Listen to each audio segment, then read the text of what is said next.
can survive 10 minutes of watching this show, you're weird. You're just weird. I know it's anticlimactic, but seriously, who can survive watching 10 minutes of somebody play the spinner? Probably a lot of people. We definitely don't have weird people here. No, it's not like watching something really therapeutically like calming at all. Like, who would do that? This is not the show. If you're a first-time viewer, you must be really confused right now. Please Don't worry, it'll just get worse. If you're a regular viewer, you must be really confused right now. Oh, am I too far? But you know that that's normal by now. So Yeah. Yeah. The first 10 minutes of our show is always really odd. No, we're gonna get this, guys. I think the first 10 minutes might We're having actually some be mic the normal things going on part, and today. we just don't realize it. Mine. Wow.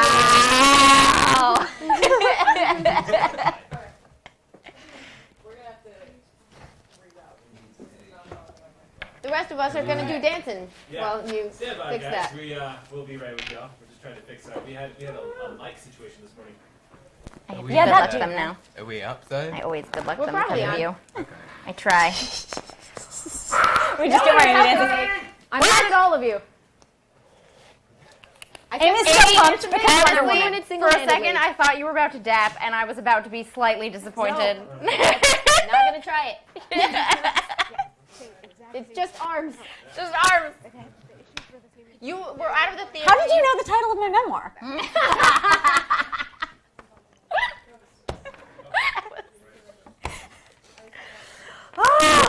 When do we get the story points we can hand out? Right? Is it done Right yet? now. It begins. Good job. Like, keep it moving right now. Yeah. This is like a real gaming group. We're eventually game. Yep. Yeah. Yeah. You were already out of the studio when I shouted this very loudly at no one.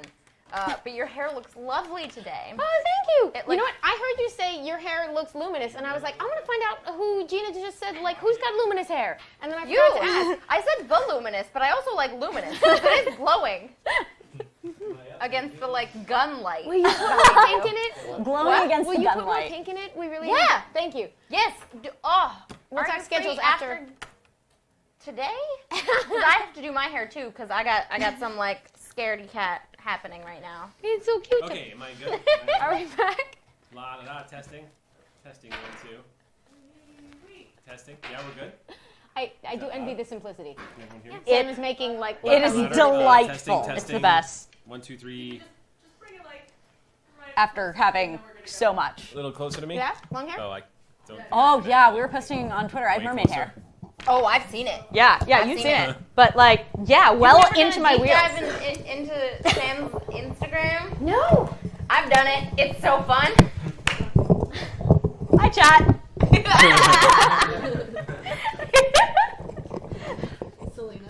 They've all done it. We've all done it. That's what you do with new friends. You stalk them, right? In the colloquially understood sense we use that term these days. Non-invasive, non-creepy way. In the just like, I want to find out about my new friend. I do like the Instagram strength of this group. Like, Yeah. the social is strong over here. Okay. Your vacation photos How's are that? like my favorite Like right vacation in my photos. face. Thank you. Can you guys Possibly hear me now? tied with Jackson's vacation photos. Right? We're good. Well, It seems like we're good. His are We're better. in business. Okay, hi everybody. Welcome to DBDRPG. I'll subdue my natural inclination to dork around at the beginning of the episode because it took so long for us to finally get a mic that was going to work. We But did. we thank We did the dorking. yes we Yep. did all. But we thankfully our crew is awesome and they totally fixed that up. So thank you guys. Thank we now you. have a mic. So yeah, welcome back to the episodes. So today, before we launch into anything, there's just a couple of announcements before we start.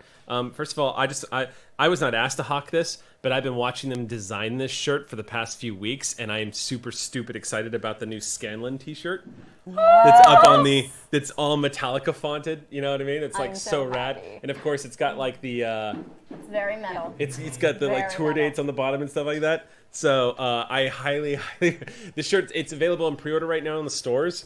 I've been waiting so long watching our guy Fernando design this shirt. I've been like That's desperate. freaking awesome. Isn't that rad? Yes. So there's that. Before I jump into anything else, does anybody else have any announcements before we start? Well, Wait, hold on. Wait.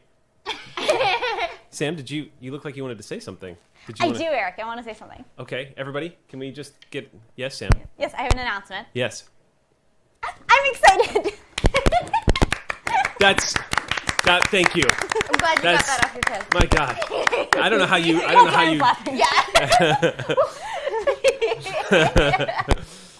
So Sam is excited, ladies and gentlemen. That's how we do on the show. Anybody? Did you want to talk about Wednesday Club? Do y'all know what you're talking about next week? Yeah, Young Yeah. Avengers. Young Avengers. It's time for some teens. Word. It's Talison's turn behind the desk, the counter, and we're going to talk about Young Avengers. Both of the runs, the Heinberg Chun run and the Gillen McKelvey run. It's just a story and set of characters we really love that we haven't talked about yet. But this past week was Wonder Woman, and it was really fun. Speaking of which, I saw it last night and it was a lot of fun.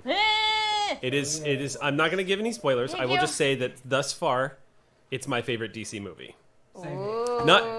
This doesn't count the classic Superman movies because those are like childhood favorites of mine. Even I'll leave it to, this is another discussion for another day of how they've aged, but I grew up with them, and so I'm a huge fan of Christopher Reeve as Superman. Plus, I think they got Superman right back then. But this Wonder Woman, of all like the new iterations of all the DC stuff that's come out in film in the past 20 years, I think they finally got it right. Although I will say, not to spark debate here, but I do love Ben Affleck as Batman, to be perfectly honest with you. I think that was a cool casting choice. I was very excited about that. Amy, you look like you have a ton of opinions. Just like... Oh, do I ever? But We could fill the entire 3 hours with the scratching surface of opinions. Real quick, before we launch into the game, I want to give a huge shout out to one of our watchers. And I apologize because I don't know their name on Twitch or in the Discord, but Gabrielle LeSaver. I'm sorry, it got a little smudged here. I think it's LeSaver, Gabrielle LeSaver. And if you guys don't know Gabrielle's work, it looks Gabrielle's done stuff for Critical Role too, I believe. But they basically sent us. Let's see. Let me find a good one. Oh, I'm gonna pull this one out because this is one of my favorites. But we got penguins. We got little penguin sculptures. the penguins. The penguins, yes, the penguins. I'm gonna pull out Velig because Velig is one of my favorites. There's Penguin Velig. I know we can't. We'll post pictures of it after the show because these are adorable. But Penguin Velig has Blue Death, like this big cannon of doom. Like it's a happy little pink penguin with a big ass cannon. It's so much fun. And they made me too. Like Gabrielle made me, and I've got my Game Master's book. Oh, there I am. As if on cue. I'm just gonna pull this one out because this is my Can favorite. we have them on Yeah, one of I our want channels? mine. Yeah, what we can do is why don't during the break, what we'll do is we'll line them up on the table and then we can post on Twitter, and we'll get our GNS social mogul to post them up on Twitter so everyone can see them, Yes, and then we that's can why I just want have them up to for the show rest of them the game. off for other people. Yeah, with mine with a little. You got the Game Master book, and you got the dice. He's also got dice. He's holding two little Doctor Who dice. My little penguin. All right. So anyway, we're gonna be showing those off. But thank you so much. I wanted to get these up last week, but then I done got myself sicked. So I was not here. By the way, thank you everyone for being patient with me while I was at home. We're glad you're back. Glad you're better. It was a tough day, being sick and playing Breath of the Wild all day. But Sounds awful. although I was in chat. I was in chat watching you guys for a while there. Big thanks to Watch. Zach for that wonderful roll for shoes Yeah. last Oh, week. that was delightful. Roll Roll for for shoes. shoes. Was so And now I fun. have that system. And that makes me happy too. Yeah. Good system.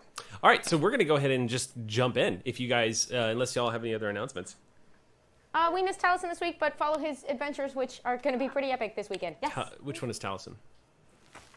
Is he a player? Do we know? How sick were you? Oh. Silly, Anyway, you did it again. my God. Paradox energy. If I told Taliesin that we erased him from existence, let's be honest, his reply would be, "Oh, thank God."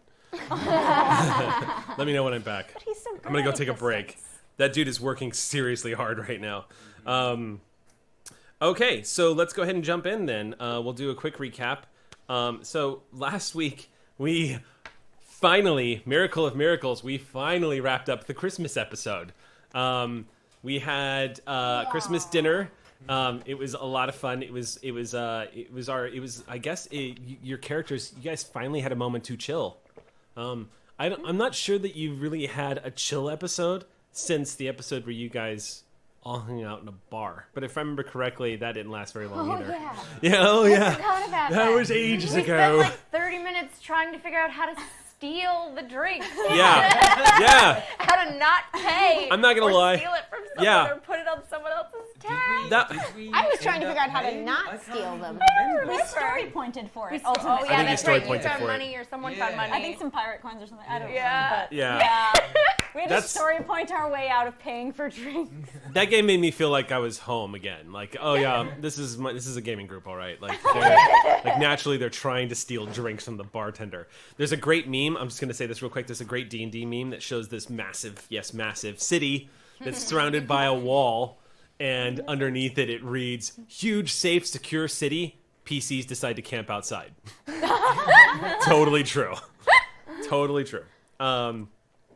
Okay, so yes, you guys had your Christmas episode, resulted in everybody going back to Mickey and Martha's place for Christmas dinner.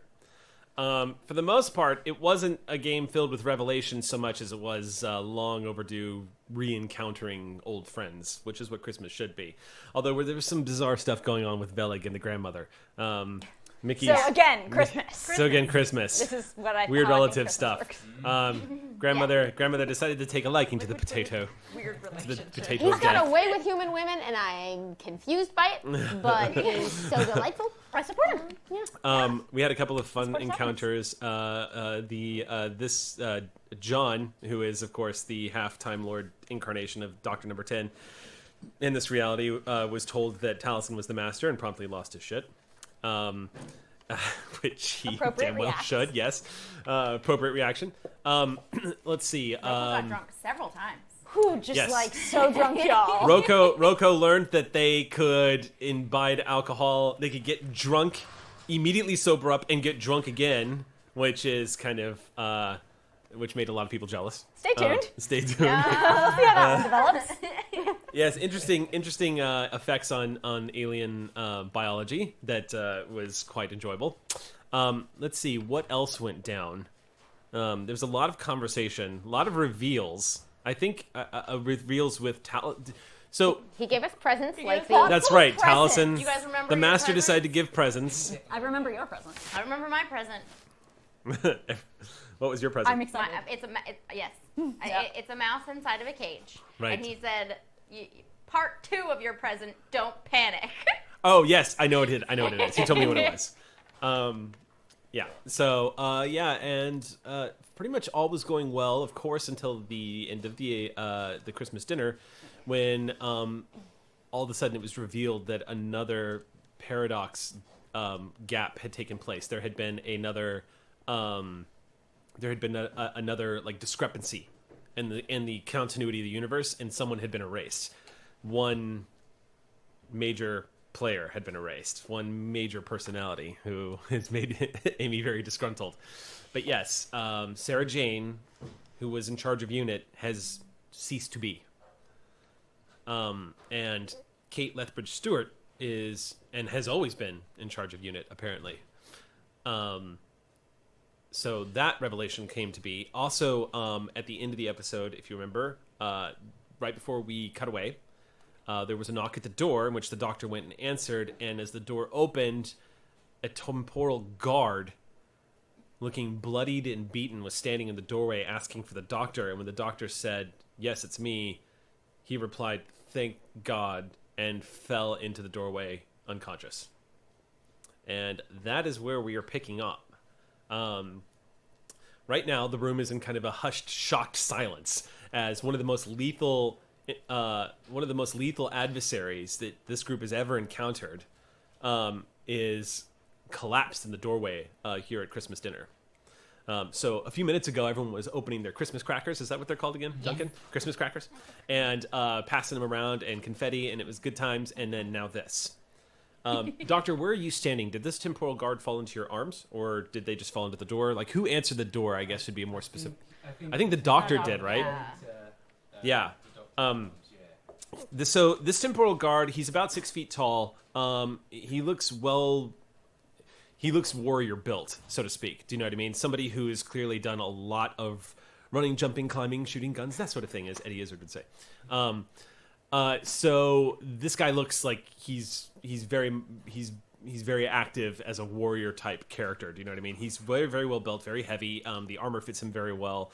But it does look like he has sustained probably multiple gunshot wounds to his chest area. What sort of gun? Looks like the armor has probably absorbed most of it, though. But with as many shots as he's taken to his back and his chest, he doesn't look good at all. There is a little bit of blood coming out the side of his mouth. And a slight, his eyes are fighting to open. So it's giving him sort of that wild look where he's kind of trying to get an idea of where he is. Like maybe in the past few seconds since he's fallen through the doorway, he's lost an idea of where he's at. Mm-hmm. And that's where we start.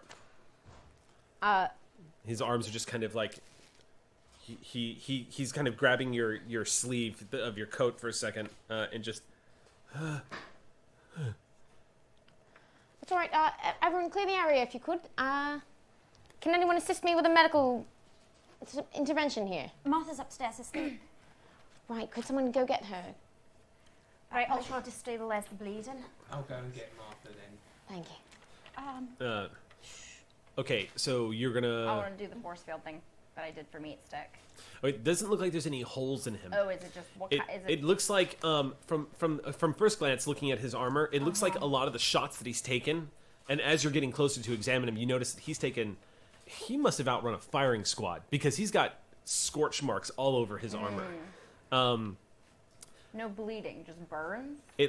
Your guess, just from looking at it, because you've seen TG weapons, Yeah. His armor probably took a brunt of the force, but there's probably massive internal damage. Yeah. That's causing this problem.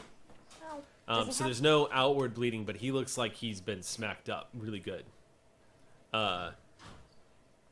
The blood coming out the side of his mouth is definitely a sign of internal trauma that probably can't be helped with the force field. Does he have a weapon or a vortex manipulator on him? He does not have a weapon. He does have a vortex manipulator strapped to his arm. So, if he had he has a holster where a weapon used to be. Okay. Those lethal laser pistols that the Time Lords use. I'm going to come back with Martha now. All right. Thank you. We'll just take that vortex manipulator off. Okay, you just reach over, kind of. He offers no resistance as you slide it off. Yeah, I'm trying so desperately not to start making fun of Ryan Green right now, because Sax told me not to stop pointing out when people come on to the when Sax is here. So Ryan Green is definitely not belly crawling across the floor right now. No, he's not on set. It's just because he's a snappy dresser. I take it personally. So yeah, you managed to get that off of him. It just kind of unclasps and slips off of him. That I just reminded, there was one last thing I forgot to say that happened last episode. By the time all this took place and you guys were in the state of shock, if you remember, you all turned and looked, and the Corsair and the Master were just gone. They just were not at the table anymore. Thankfully, everyone remembers them, but they are simply not there. You now have another vortex manipulator in your hand. These things, just to give you No, it's the only one. 'Cause remember, Corsair took mine. yeah, but the funny thing is like the fact that you guys came into contact with so many of these, because on the black market these are It's a whole thing. these are you could probably buy a moon if you sold all of the vortex manipulators you guys have on you. so yeah, he's just laying on the floor. Right, Martha, give me a hand with him, would you? I don't know what I'm talking about, but you brought her, so I assume she's standing by you. So lifting him up, I'm guessing you're putting him on the couch, or are you? Yeah, we can move him, or couch, or Where table, do you want to move him? The table has got. I mean, unless you want to put him on top of the Christmas turkey. Don't move him. Kinda. Dr. Jones, No, if he has any kind of cirvical anything. this is why we got a doctor. Yeah. Speaking of which, you open the door to Martha's room to find her.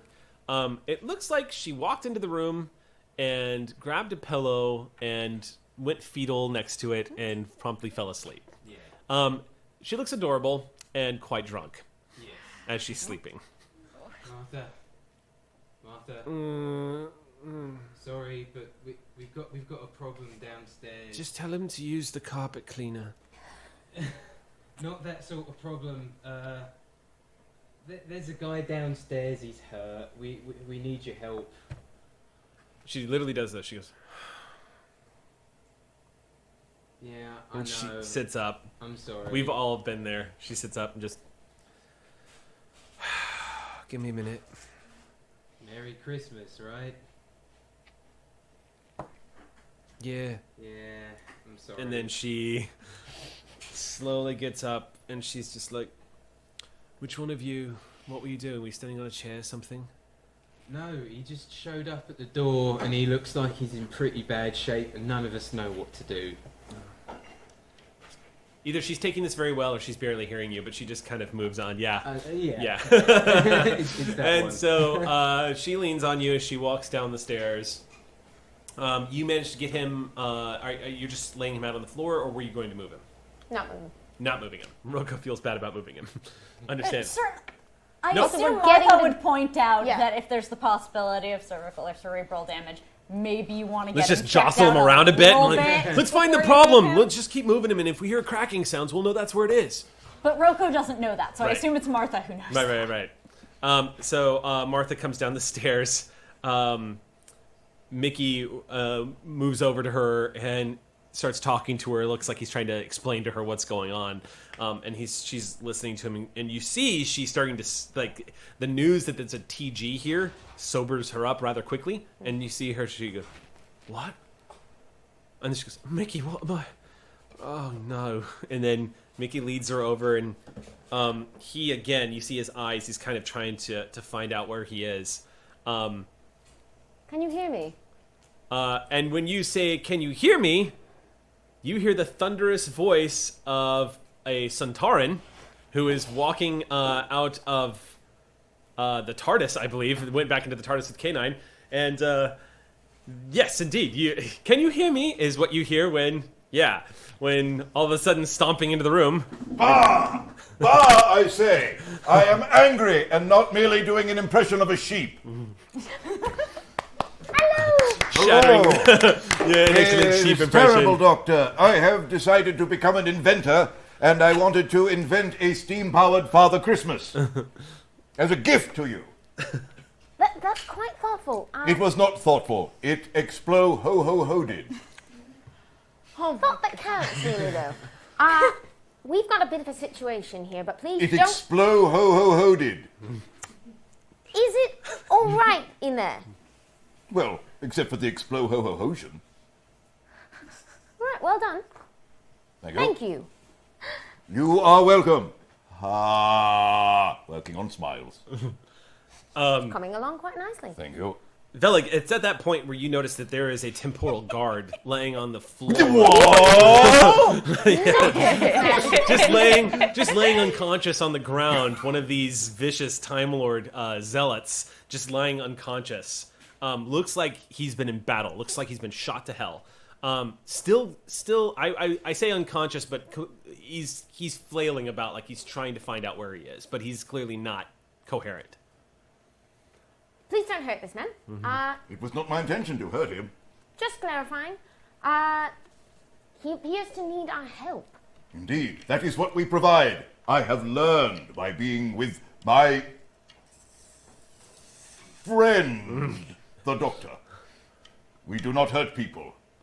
And on that note, there is a brilliant flash of light, sort of a whoosh sound as a temporal vortex manipulator is activated in the room next to the table, and you see standing just a foot away from the chair of where they were sitting at the table is the Corsair. Yay, United PG! And also, I'm glad you're back. And also, thank you for this wonderful jacket. Oh my god. Returning out of nowhere, blinking back into existence, is the Corsair looking different, to say the least.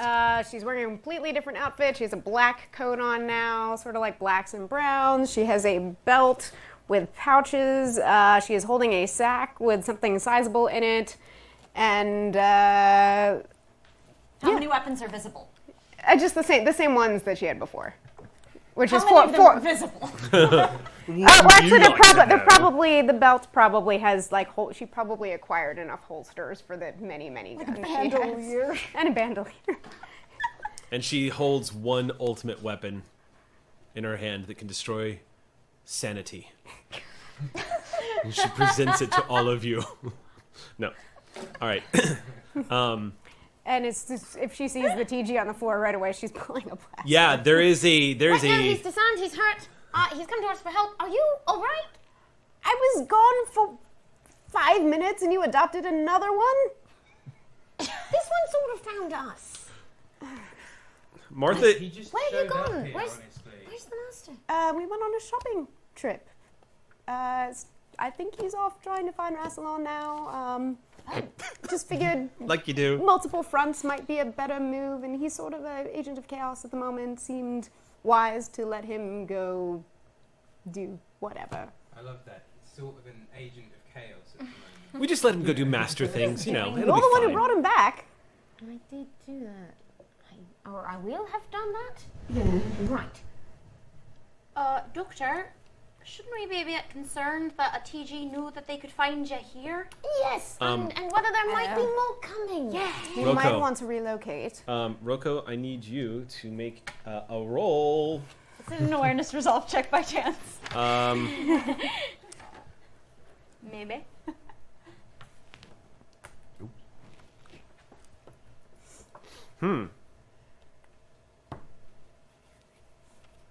I'm gonna. Yeah, let's make an awareness resolve check.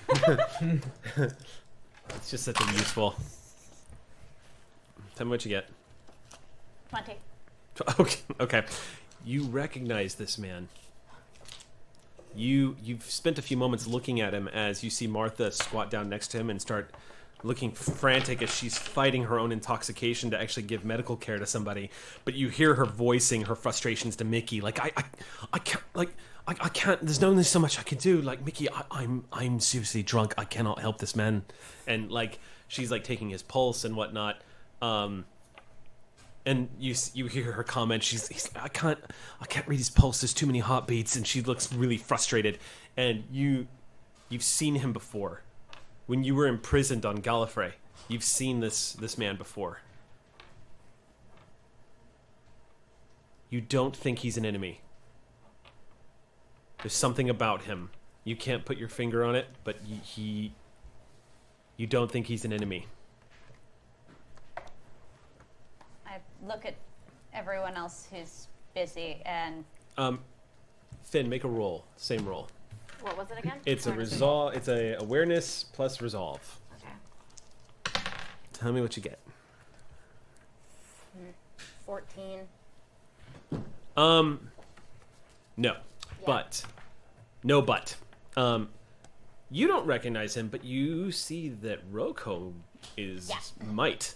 Just from the look on their face, you can tell Rocco is. Yeah. Something's clicked. Yeah. And the rest of you, Martha seems to be doing a pretty good job. She just turns and she says, "We're gonna have to get him to unit. I can't do anything for him here."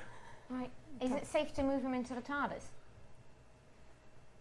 I don't know the extent of his injuries. There doesn't seem to be any broken bones, but if there's trauma inside. Have you scanned him yet? My Sonic is still broken. I'm waiting for the new one. I to pull be out the ready. sonic drill and You see Jody withdraw. The Corsair just pulls out the Master's sonic drill. which I have since cleaned. Yes, there's no more brain matter on it, which is very considerate, Jody. That's well done. Yeah, okay. And you're gonna do a med scan on him basically to Yeah. get an idea. All right, so this is gonna be a ingenuity plus technology roll. Okay, I'm using my giant dice. That's not bad. 7, If science is higher, I'll let you use science. no, technology is higher. Okay. So 11, 18. 18. He has a few. It's probably safe to conclude that he probably has a sprain, and probably has some cracked ribs from all the impacts of laser blasts. But you're not getting anything the Sonic isn't detecting. It seems unable to detect if there's any organ damage based off of probably the fact that the temporal guard's armor is not playing nice with your Sonic. Sprain, broken ribs, that's all I can tell with the armor. Right. Well, we can't do much more good here, so I suppose. Velig, you're getting an idea that this is the problem with not having redundant organs and redundant bones. Indeed. It's really it's disheartening to hear that that species really they only having one liver and 2 lungs is kind of it's a flaw. Oh, these frail beings. Were they tough like Sontarans, we would not be in this predicament. Actually, it might be Friend. worse considering the Gallifreyans are the bad guys here, so... But who is really a bad guy? Are we not all citizens of the universe? What have you done to him? I was gone 5 minutes. You led him into the philosophy section in the library is what happened. No, it's fine. Right. What about? Are you alright? I know that look in your eyes. Everyone's looking at me now. Is everything all right? Yes, I just thought I remembered something about him. I don't really know why. Just, maybe he's one of those faces? You know this man? Martha raises her hand. She says, "I'm sorry, we might be on a timeline here. Can we, if we don't move him into the TARDIS to get him to the base, I don't know if we can save him." Of course, Right. yes. It Well, only like matters who Dr. he Jones. is if he lives. Let's get him. I don't know if it's safe to move him, but I know if we leave him here, he dies. Well, that was the whole point of my question, so let's go. Then yes. Martha, might be a good idea for you and your family not to stay here the night. You see, she suddenly realizes what you're saying, and she glances up at Mickey, and Mickey just... He says, "You go, I'll take care of Gran." And she says, "Can someone help me?" I gently lift the temporal guard, or TG, as I have recently learned they are called, and proceed to walk toward the TARDIS with them. You all watch in a remarkable moment of tenderness as Velig in his giant meaty hands gently lift the one end of this TG off the ground while Martha lifts the other end, and they both move this TG into the TARDIS. It's a Christmas miracle. Yeah, really, what did you do to him? He's like, "There's a lot of safe houses that unit has set up, but I will be in contact, don't worry." Yeah, stay in touch. Yeah. Happy Christmas. Yeah, But let's you too, man. let's be honest though, Doctor. I mean, this is really low key for us, isn't it? As Christmases go, yeah. This actually turned out pretty well, I thought. From inside you hear, Ho, ho, ho. And then you hear Martha go, "Oh my God!" Right. Let's just go check on them. Yeah. What's he done now? Martha, Hey, nine. You're Mickey, supposed to watch him. Mickey runs upstairs to get Gran. I'm guessing everyone piles into the TARDIS. Okay, so as you all pile into the TARDIS, closing it up, what do they see? What just happened in there in the control room? the steam-powered Father Christmas has exploded. There's a pair. Again. There's a pair of boots just smoking on the ground that it has like sort of like the skeleton of an animatronic pair There of was legs. a bit more left of him. How many did you make? Just the one. Apparently badly. I was hoping he might find a chimney to surprise some wee children. Thank God he didn't. Yeah, probably. Can you imagine for like a best. T800 disguised as Santa Claus dropping down a chimney? Steam-powered T800. Oh! All right. It's a Nightmare Before Christmas too. All right. So into the TARDIS. This Martha is like wiping soot off of her face. The TG is on the floor, and you guys are at the controls. I'm gonna give her pull a banana out of the sack that I'm carrying. Okay. Potassium might help. She takes the banana and goes, "The doctor's really rubbing off on you, I think." I didn't get these from the doctor actually, but yeah.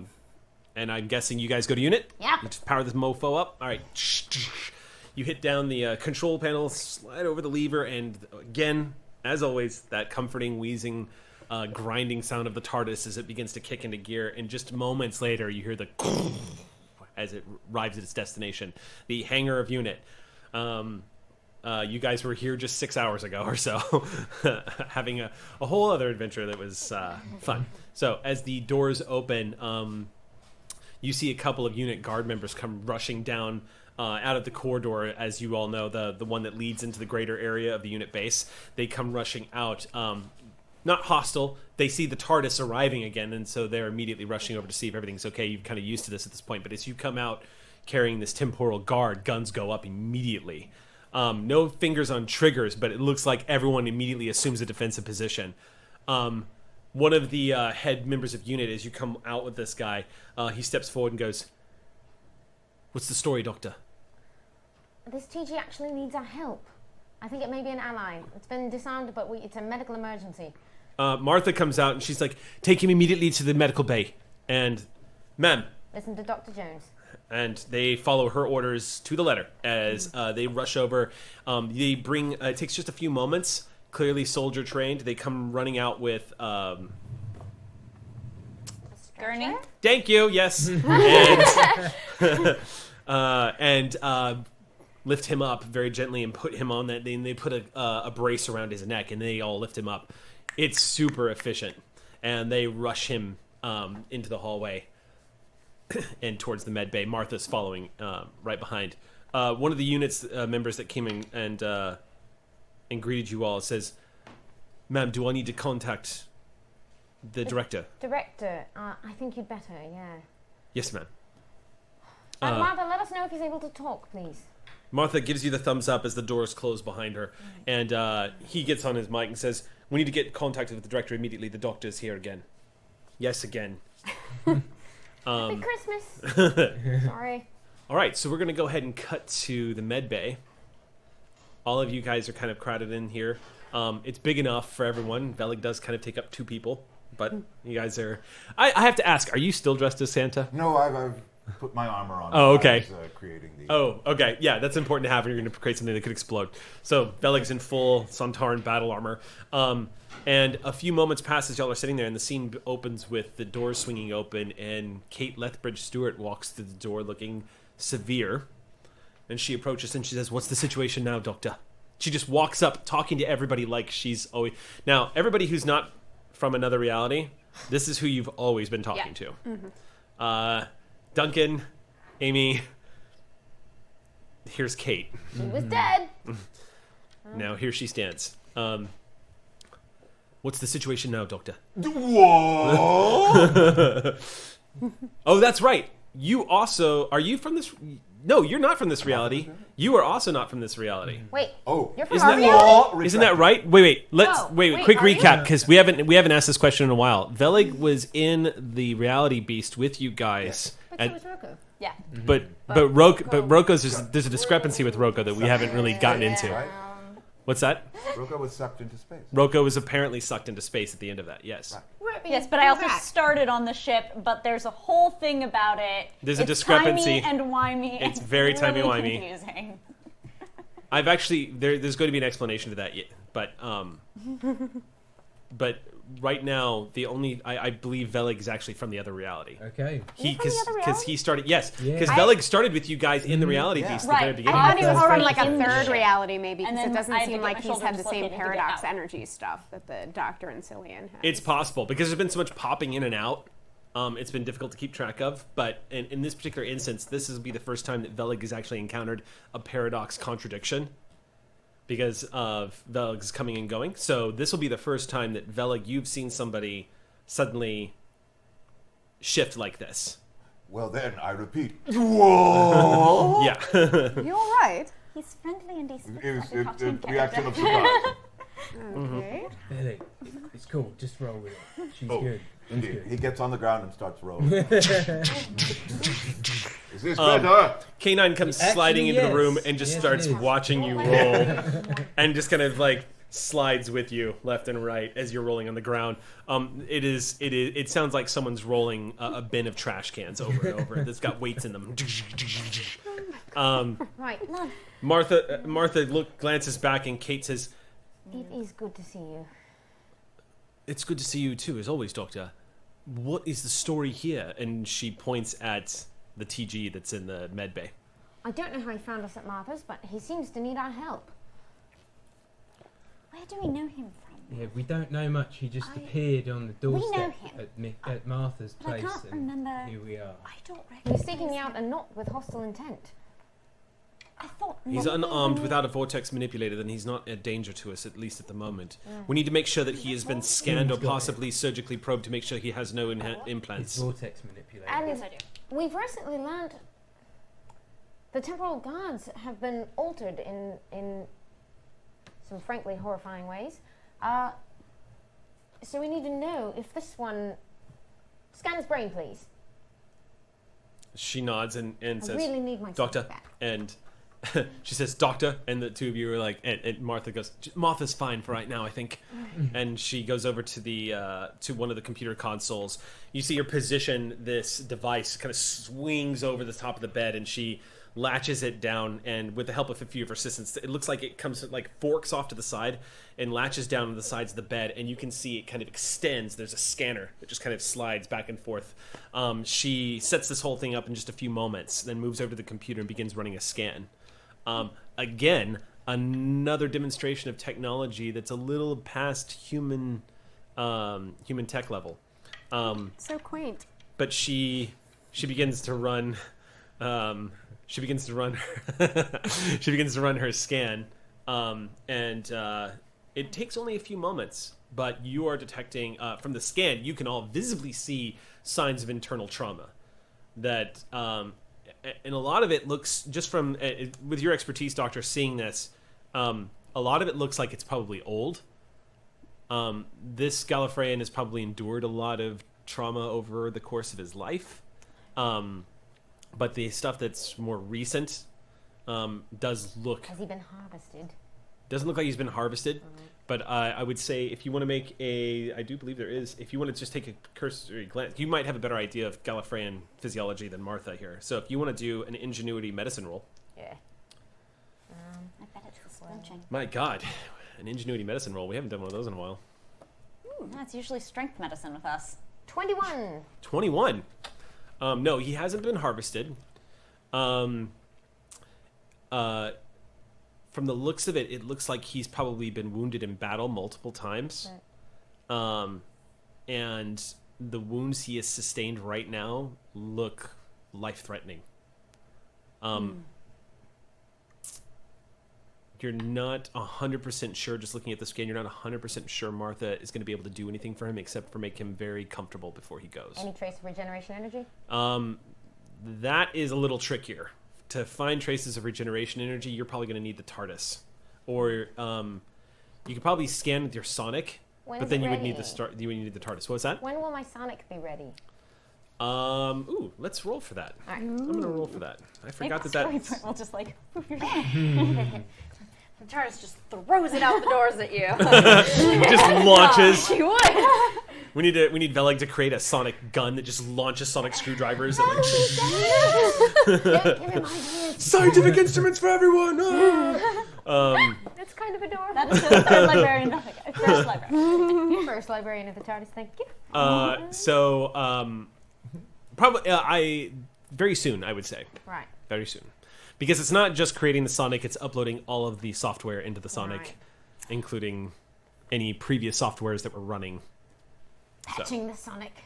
Yep. Do So you pretty need to soon. But run any? Yes, if you could. I just... You can see the Corsair just has a little bit of glee that she actually has like Gallifreyan tech again. That's besides the guns. So I yeah. thought about taking out the zap setting in that one. no, not really. Oh, right. It has a weld setting. That could does. be useful. Yeah. Probably not for him, but Don't weld him, no. okay. I'm gonna scan. Yeah, for regeneration stuff. Okay, this is going to be an ingenuity science roll. Ingenuity science. Okay. Or no, I'll let you use medicine too if that's higher. No. But I would say this is science and.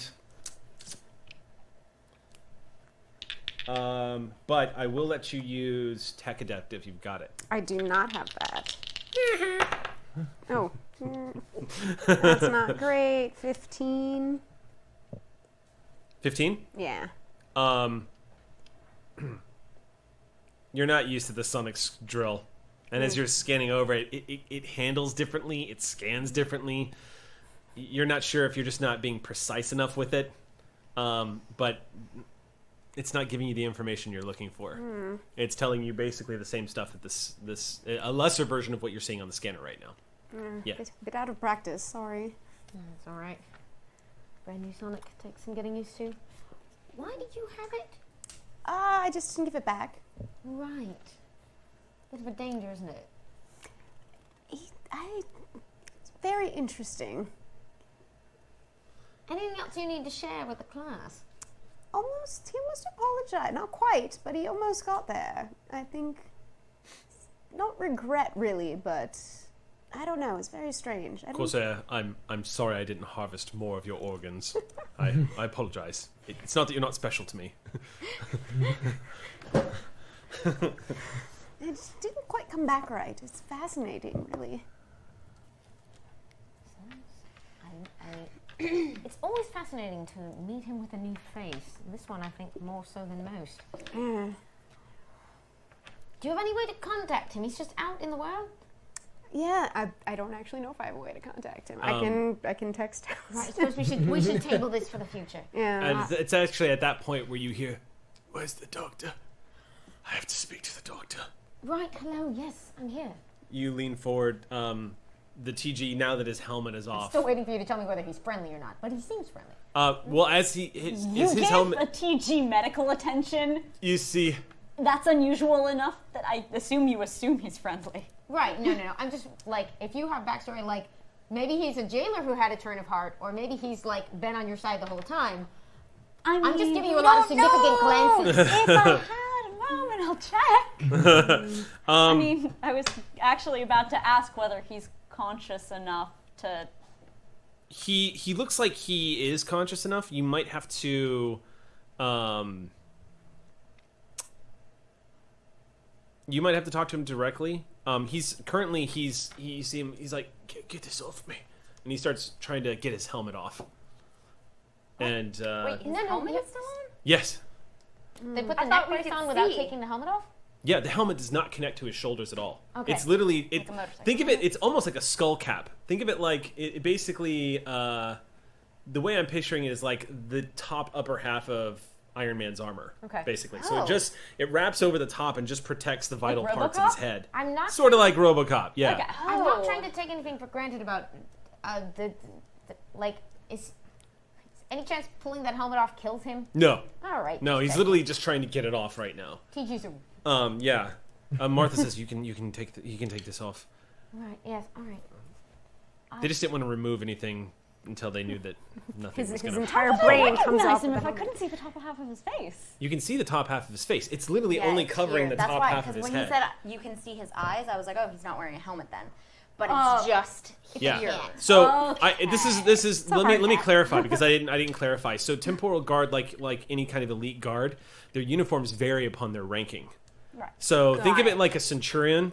Do you know what I mean? And then the lower ranking foot soldiers and the way that they had sort of the decorations on the top of their helms. Okay. In this case, he looks like a very low ranking TG. Got it. But clearly temporal guard. There is the Gallifreyan script all carved all over the helmet itself, but as it slides off. Also, if you've seen some of the more recent Doctor Who episodes, you'll notice that the Gallifreyan helmets are in fact you can see a lot of the face. They don't even wrap around the full part of the bottom here. So as he pulls the helmet off, I'll allow you to roll one more time, Rocco, as you get a much better look at his sandy Do I get to hair. roll and- again too? Yeah, I'll let you roll too. Alright. see. I won't really. Is anyone looking for you? You travel in twos. 1 sec. Right. And we'll hold on that question and see what they roll. 17. I don't 17. have That's not bad. That's pretty good. No, I know. I'm limited to 23. human numbers. He was there when you and Finn made the escape, along with a couple of other Gallifreyans that were being charged with treason. Do I know this?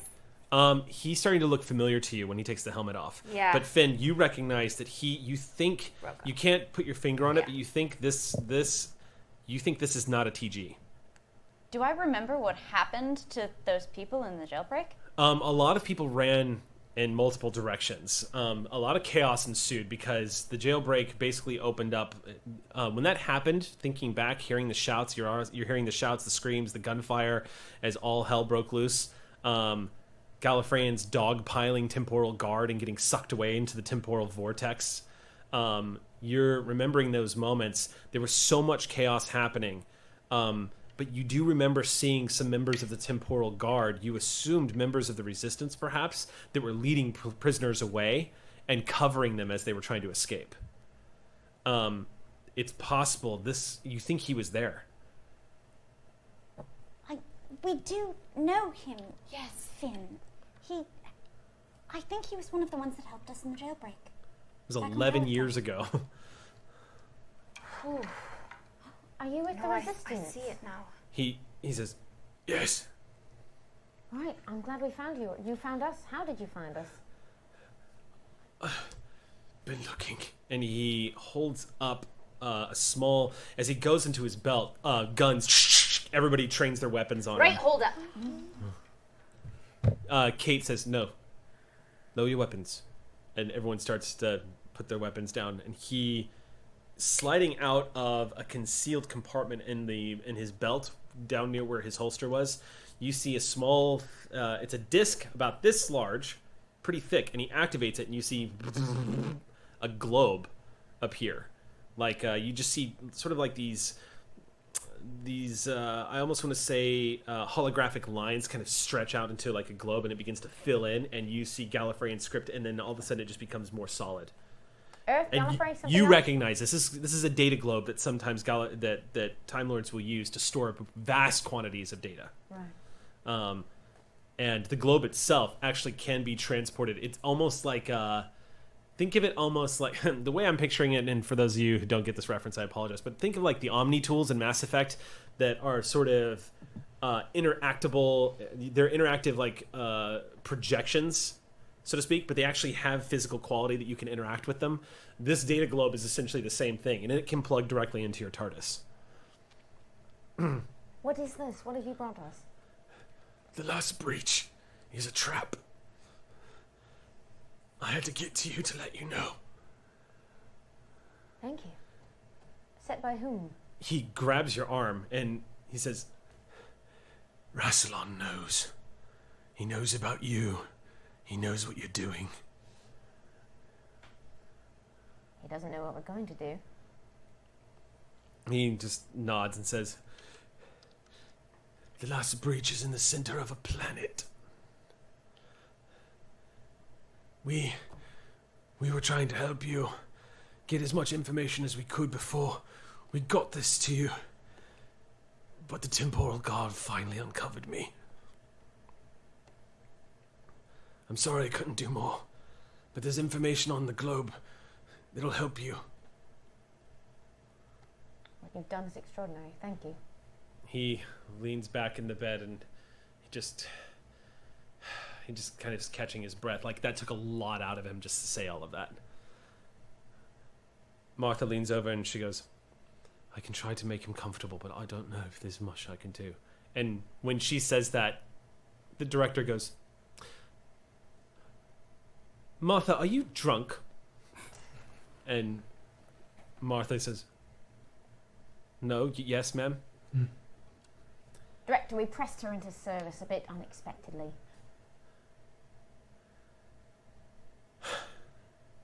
Well, Doctor, I doubt we have anything here in UNIT that can process that information.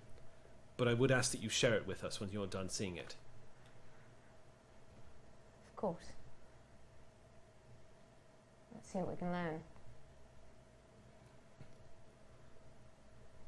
learn. As he's laying there, you see he kind of glances over, and when he sees the two of you, you see him go.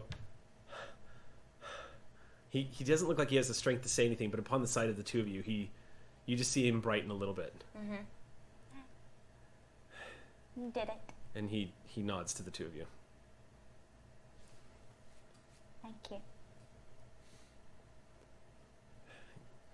What's your name? Yeah, name, please. And you see his eyes roll into the back of his head as his head kind of rolls over to the side, and she runs forward and says, He's going to be slipping out of consciousness for a while. I'll do what I can. Martha says, I need some backup medics in here. Could someone please, for the love of God, get me a cup of coffee? Could I try for just enough of a psychic to try to grab the name before he falls unconscious? While he's unconscious, you can go. Okay. In fact, he's probably less capable of offering resistance if you want to go poking around. Okay. I wasn't sure if you need to have a wakey brain for that sort of Okay. thing. Well, you find some sheep jumping over something. Gallifrey sheep, you know. So you kind of focus on him for a second. False. He's rolling dice. Okay. Please don't be Davros again.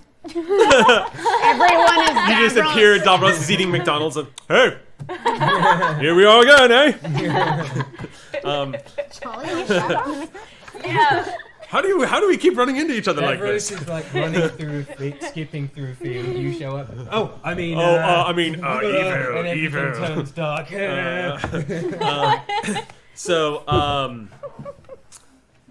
So Kate Lethbridge Stewart does not notice you going psychic again, and you peek into his mind. You're only getting sort of surface thoughts. They're kind of a jumble, but you do get his name. His name is Calvrin. What? Calvrin. Calvin? Kalvryn. He is definitely a leader of the Resistance. Or, well, not a leader, but a captain in the Resistance. And he's probably a very skillful undercover agent that has been... If he... Do we recognize that name? Will that give us more information? No, you don't. You didn't know the names of your rescuers, really. But no, not the rescuers. Oh, just from the name Resistance? Calvin in the Resistance. No, it seems more likely that here's what the two of you are able to put together because of your experience running with the Resistance. What you get is that if he was indeed part of the jailbreak, which you're certain he was, and he's still dressed like a TG. Yeah. He's really good at what he does. Deep. Yeah. Because he's been deep for 11 years. Means he probably helped free prisoners and still didn't get caught that night. Yeah. And probably several others since then. Yeah. So who knows the kind of damage this guy has done to Rassilon's rule on Gallifrey. No one tell him the Resistance was kind of a puppet operation. Yeah. By the way, your life is a lie. No, it still was. The things we did still mattered. If he regenerates, he can come with We us. already had this. Yeah, exactly. There's a whole story beat. No, everything mattered. If he Everything has any mattered. It all mattered. It all mattered. People. The Master was not playing us like a bunch of puppets. All right. Are you all So prepared in case he regenerates?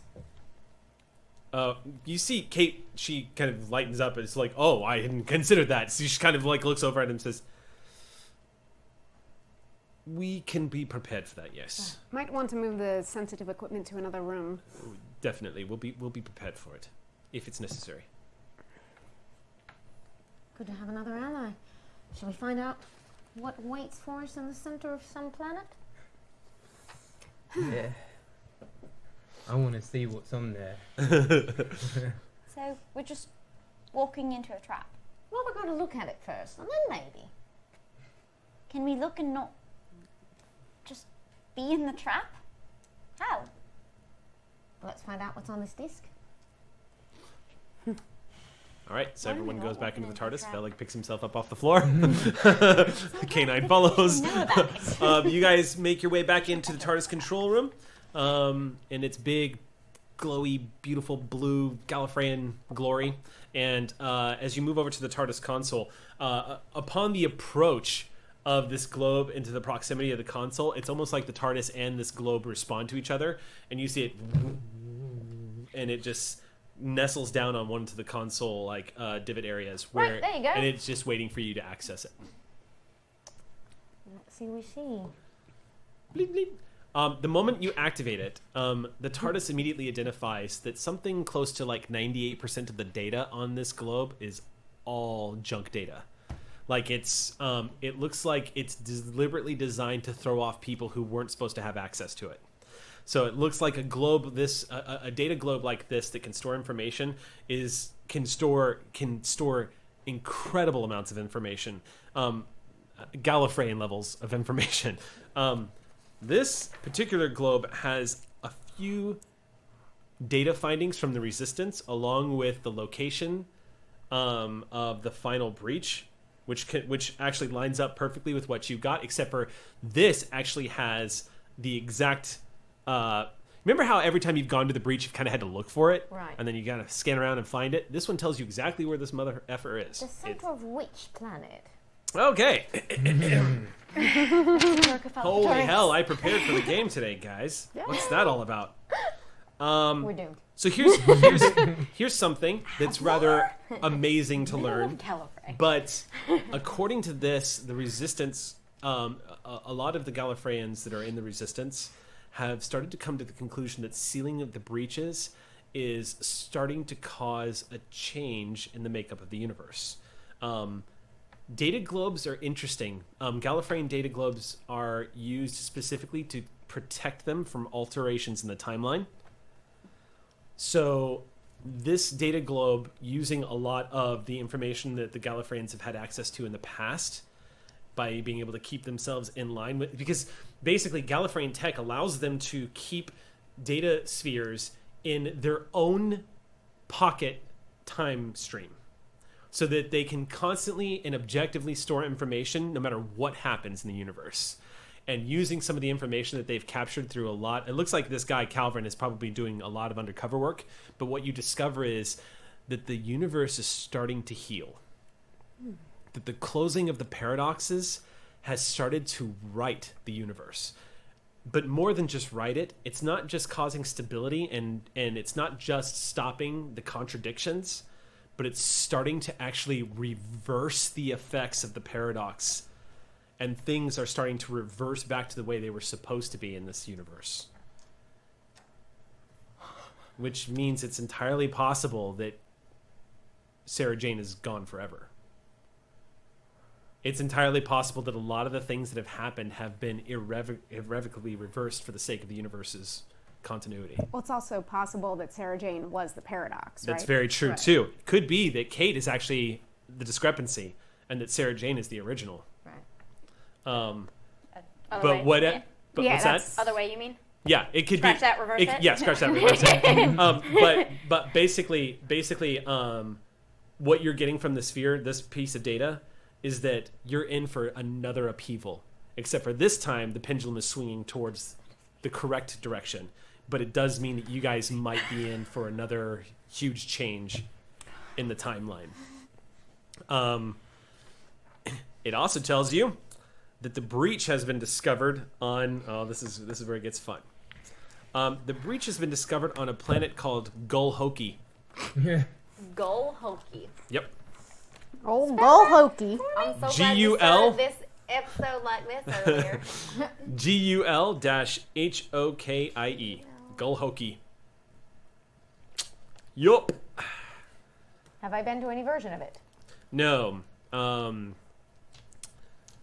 But apparently the TARDIS is identifying that the Gulhoki is ruled by a race of humanoids called the Hokies.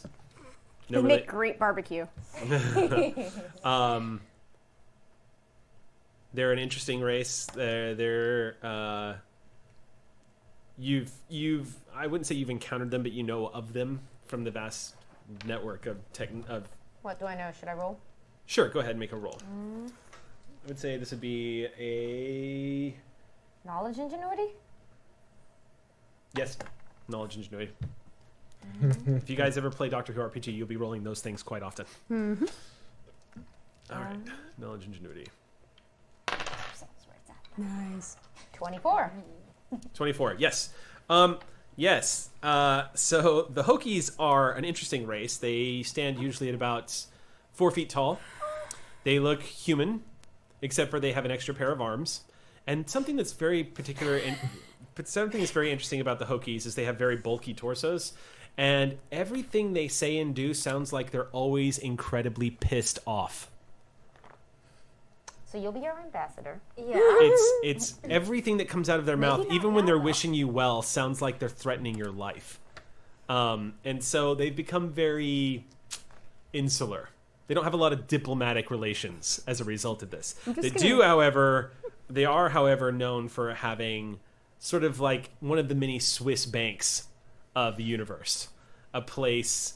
Gina's, are you laughing? Yeah. Why are you laughing? Because you know where I'm going with this? Yeah, keep going. Yes. Yes, they're known for having one of the most secure bank vaults in the entire universe that they keep at the center. Two tables of pirates. At the center of their, in the core of their planet. Yes, because the fans demanded it. This is going to be a heist. The breach. Supposedly, according to the information you're seeing on here, the breach is located somewhere inside of a vault that's at the center of their planet.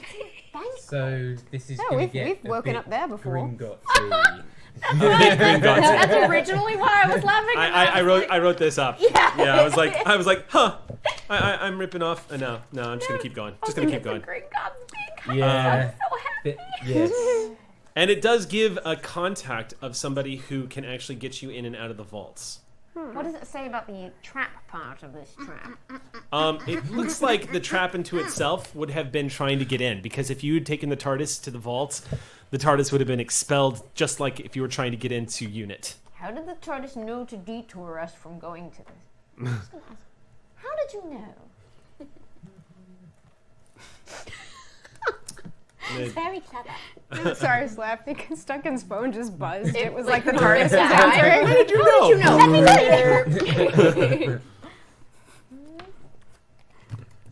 All right. It looks like we know where we're going and we have a way in.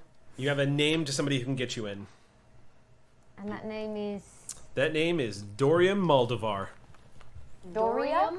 Dorium Moldavar. And you see an image of him. He is a very large man. His looks a very totally... large 4-foot man? Huh? A very large 4-foot man? I mean a very large man, completely blue. All of his skin is blue. Yes, that man. All of his skin is blue, and he looks like he's decked out in finery. He looks like he has a very pleasing sort of countenance to him, a very refined look to him. And his image comes up, and it gives his location. And apparently, the Resistance has made contact with him because he knows the way into this vault area, and is willing to make a deal. A deal for what? Nothing. Ignore me. I'm just excited for this episode. Yes, because he is a canon. He is a canon Yeah, character right? in It's Doctor like Who. Yes. It's who you think it is. Yes. Yeah, okay, good. He is a canon character in Doctor Who. He's just a head. He unfortunately his At some his point in ending the was timeline, just yeah. being a head. Yes. And that other universe, he ended up just as a severed head. And That's I think right. somebody. Yeah. He had a very. Yep. That guy. That guy. That guy. But not yet. I want to look him up. I want a picture of him. I'm Yeah, I excited. don't That's remember. I don't from. remember this character. You don't? Yeah, that's No. It was Yeah, during it the whole wasn't name of the Hera. Doctor thing that was going on. Okay. Yeah. In the Prime universe, so to speak. Okay. Infiltration. What I'm actually I'm- trained for. This guy. I'm a little curious if the Corsairs had any encounters with him. You Yeah. definitely Okay. encountered him. Okay. Yeah, You absolutely Okay. have encountered Dorium. He is a black market dealer.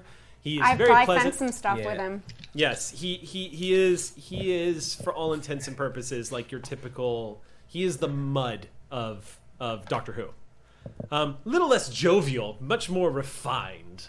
But he has a deep respect and admiration for the Time Lords. I probably got a lot. But he will try to screw you if you don't watch it. I mean, he's a black market dealer. Yeah. But I actually, in my version, won't have met him yet.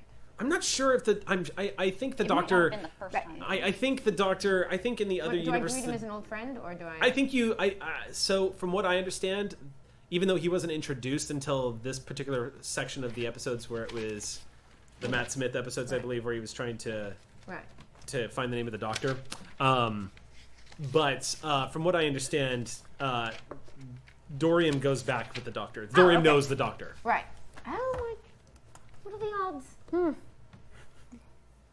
Friends in strange places. I don't think I owe him any money. I think he owes me money, actually. Well, that could come in handy. One thing you don't owe him is a salad. He hasn't eaten many from the look of him. What's a salad?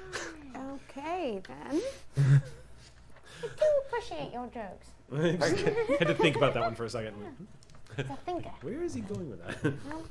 We're working. I am going down the road of humor, knocking on the door of ha ha ha, opening it and seeing what is there. Jocularity achieved. Bleep. Little achievement comes up in screen.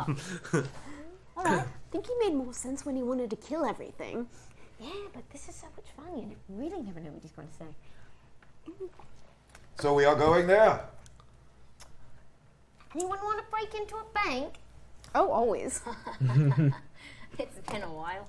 Actually good at infiltration. This is so much better than Blasty. All right. Why not both? I know someone who would like to break into a bank robber, and I have something in common with them as I now want to as well. Yes, So aren't we just bank robbers then? Yes, we I are like all to bank rob a robbers, pirate. and we're going to go rob a bank. Well, Bank less rob a bank Bank and more fixed pirate. reality. Exactly. But break into the bank. let's walk into a trap, shall we?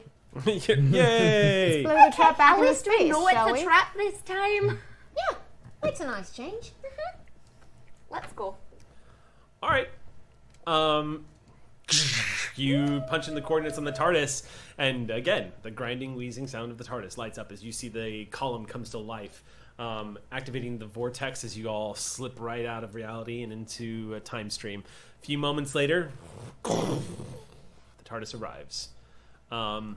Outside the TARDIS on the screen, I'm guessing you're looking, or are you going to do your let adventure be adventure? Oh, look at the screen. All right. Looks like a busy. You're outside of a bar. But not a salad bar. not a As salad Dorian bar. Meldovar would not patronize such establishments. Not particularly kind to pick on the technology of other areas. It just, His kind do not eat leafy vegetables. you know, we actually Agreed. don't really, do they? No. It goes like, As because most if they librarian I have do, learned. there's other things you can do than be blasty to teach him not to eat leafy vegetables. I would never say that out loud. All right. They would infer it very strongly. So, stepping from the TARDIS, you guys. Is find my yourself- Sonic ready? Sorry, did we? Oh, We need that. Let's find out. I mean, I can just put Duncan Yes. near the breach. Yes, your Sonic is ready. Yay! Yes, it is. How does it pop out of an easy bake oven? You just see this just come sliding got a out ribbon of on the it. console. Huh? Is it in one of It's those got a ribbon plastic on it. egg things? It's in a plastic It literally egg just thing, comes like a vending machine? it looks like a lever just kind of slides up out of the console, and you see it eject, coming to a stop about halfway through. It's kind of this wisp of blue mist that comes off of it as it powers up. Oh, it is nice to see you. Now my arm is complete. The latest mark looks exactly like the previous Sonic as you requested. Well, that's much better. Now, shall we? We shall. I'm whole again. Stepping out into what looks like a rainy, muddy, street-like area that kind of has that sort of bizarre look to it. And I don't mean bizarre as in strange, but actually a bazaar, where trading happens and whatnot. You see this bar with all neon lights up above, written in various alien languages, and people at the door ushering them in, and all sorts of commotion going on inside. When are we, out of curiosity? Now? Now. Alright. Yep. Present time. I thought that was a joke. Just like, when are we? Now. When will then be now? Soon. I don't want to think about it How till just now. 5 minutes later. Yep. What kind of stuff's being sold at the bazaars? Lots of. I want to know. Shopping? Maybe. It's been a while. So all throughout Last time I was at a place the corridor like this, of they all like died. the corridor of wares that are being sold here vary dramatically, and Yeah. a few of them look pretty interesting. I'm gonna just do a random roll. This would be. I'm gonna continue to encourage. By the way, real quick, because I'm gonna go ahead and rule that we've moved on. So if you're not maxed out, give yourselves 3 story points. And if I'm you are, maxed out. If you are maxed out, then bank you them? can get 3 more story points. And those are gonna go for XP. That's what I mean. Can I Yeah. the You can same pull one. them up. Yours is probably 12. We can't get XP. Oh, I'm excited. Me too. Question: Should Yeah. my story point max go down a bit now that I have the sonic drill? Because it has What, a is story your story point max 6? It's 8 because I didn't have any sonic stuff, but the drill has 1. So If should you're it gonna- be 7? Oh, was that my compromise? Yeah. Like- yeah, go down to, I would say go down to 6. Because Okay. 6 is the Time Lord maximum. Okay. And then the Sonic has 2 story points of its own. Oh, okay. The Yeah. Talzin's note said it only had 1. Oh, because he's been burning them. Oh, okay. Yeah. Then that's fine. Talzin's been burning his story points. I assume my Sonic has 2 again. Yeah. Yes, indeed. By the way, I'm going to give Blue Death 2 story points as well. Yay! Why? Because technically it's become sort of an iconic story device. And I feel like it's appropriate that gun will occasionally be able to allow you to do crazy, wacky, cool things. With Even the more narrative. death. Yeah. Would that allow me to add it to mine, or just to his? Blue Death itself has its own pool of story points. Well, so you then. can burn those without touching yours if you want. So if you want to do like trick shots or take out like not kill somebody by shooting this thing, stuff like that, you could burn those story points to sort of change the narrative a little bit. This is Darren DePaul. He will never have a shortage of story points at our table. And other Not things ever. too. Should I do it now? I shoot everyone. I shoot everyone, and I spend 2 story Nothing. points to Really not damage. not to hurt anything. Most amazing trick shot anyone in the galaxy has seen. and kind of a big Just plot guys. twist. Plot twist. By the way, just to further give you guys examples of how story points get used, Gina, if you did want to discover something remarkable in the Bazaar, this could be where you could change the narrative and alter it for yourself and be like, hey, Yes. I'm going to burn 3 or I'm going to burn however many story points to find something really wacky cool in the Bazaar. Like, this is... I mean, remember, don't forget, story points let you alter the narrative of the game. It gives you guys storyteller power. I have veto, but for the most part, so long as you keep it within the confines of not, this, it's hard to describe jumping the shark in Doctor Who because Perhaps whimsy, we need man. disguises. But yeah, so keep that in mind. I was going to just do a roll. Yeah, tell me in general what I see, and then I shall decide. There are a few knickknacks here. A lot of it looks like junk. It's been collected across the galaxy, whatever galaxy this is. Yeah. But you do come across a few interesting little knickknacks. Like you come across a few, you definitely come across a few cartridges that could be used to immediately re-energize. Essentially, think of them as like universal gun clips that'll fit or recharge almost any weapon they're attached to. You do see some bladed weapons as well. You also see a food purifier. Which is a bizarre thing to see because it's literally just a glove with a bunch of technological little gadgets. It looks like running through the fingers. Yes. So you basically pick up a piece of food and hold it, and it goes and purifies all. It immediately removes all disease, poison, and immediately freshens all food that you hold. So if you pick up a piece of bread that's been calcified from 3,000 years ago, you can pick it up, and it's instantly a freshly baked piece of bread that you can ingest. Cool. I don't know how it's relevant to this, but I want one. If you walk downstairs and find penicillin all over a pizza you left out and you forgot to put away, you could just touch it and it's a freshly baked. What if you grab someone's face? That's a great sound. If you you're grab making. someone's face, I would say if you spent story points and you're a cannibal, then that person is going to have a lot of nutritional content. Well, but could you use it medically to purify people? Like spiritual. That's much nicer. I'm than gonna what I go was doling out thinking. enlightenment not with in a my food cannibal way, purifier. but, like, No, I was if thinking- I someone was is just thinking covered in, weapon. like, illness, can I purify that? You know, with the technological Like a know-how, wound. with the base technology that this uses and a technological know-how, it's entirely possible with this story point want it! expenditure. You want it? That's awesome. Yes. I've been trying to heal people more than killing them lately, so that's a thing that I've been interested in. This very reptilian-looking creature, not slightly, doesn't have like a twinge of reptilian in it.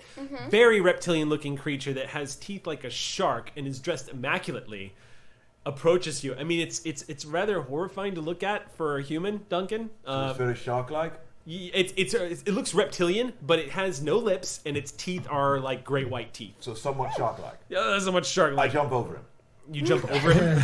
All right, you watch as Vela just just jump takes the a shark. dramatic leap Oh my and jumps the God. shark. Jumps the shark. Read the joke off. That it was very hard to do in the universe. Nope, rewind. No, I'm just picturing like a slow motion jump, and then you hear like the King As Loggins I'm like, ding. take the money. The Wonder Woman and And then as he's looking up, I just pocket it. So this creature slides over and says, "You like the glove? Do you want the glove?"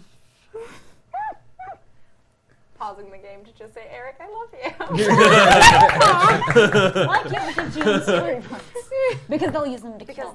Oh, because they'll die. Right, how much you want for this piece of junk? Oh, it's very good glove. Is it better than the ones I got? Can you purify food with the ones you have? Is that what this thing does? Doesn't look like it. Can you prove it? Yes. He gently strokes the glove. Okay. And continues to stare at you. Right, are you going to turn it on or something? No.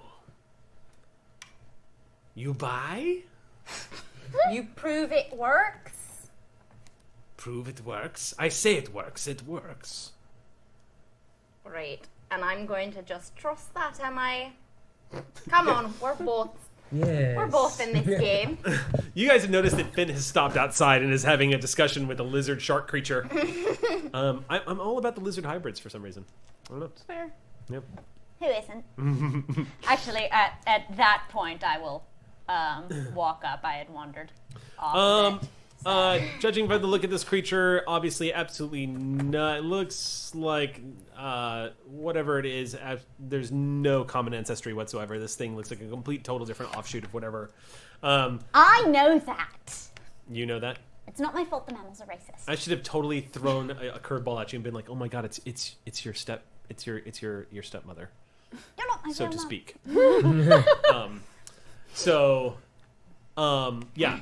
As you approach, he just says, "You buy, you don't buy." Is this how you conduct your business? Yes. I can't imagine you're selling much stuff today. He turns and looks back at his full stock. It doesn't look like he sold a damn thing. He says, "This is how I always conduct a business." Right, do you want a few pointers? I can probably help you sell a few of this stuff. How much? How much what? For pointers. You give me the glove, I'll tell you how to sell all this stuff by the end of the day. Deal. Hands me the glove. How do I sell? You tell everyone this stuff actually does interesting things, and then show them how it works. Have a good day. I rip you off, I think. Are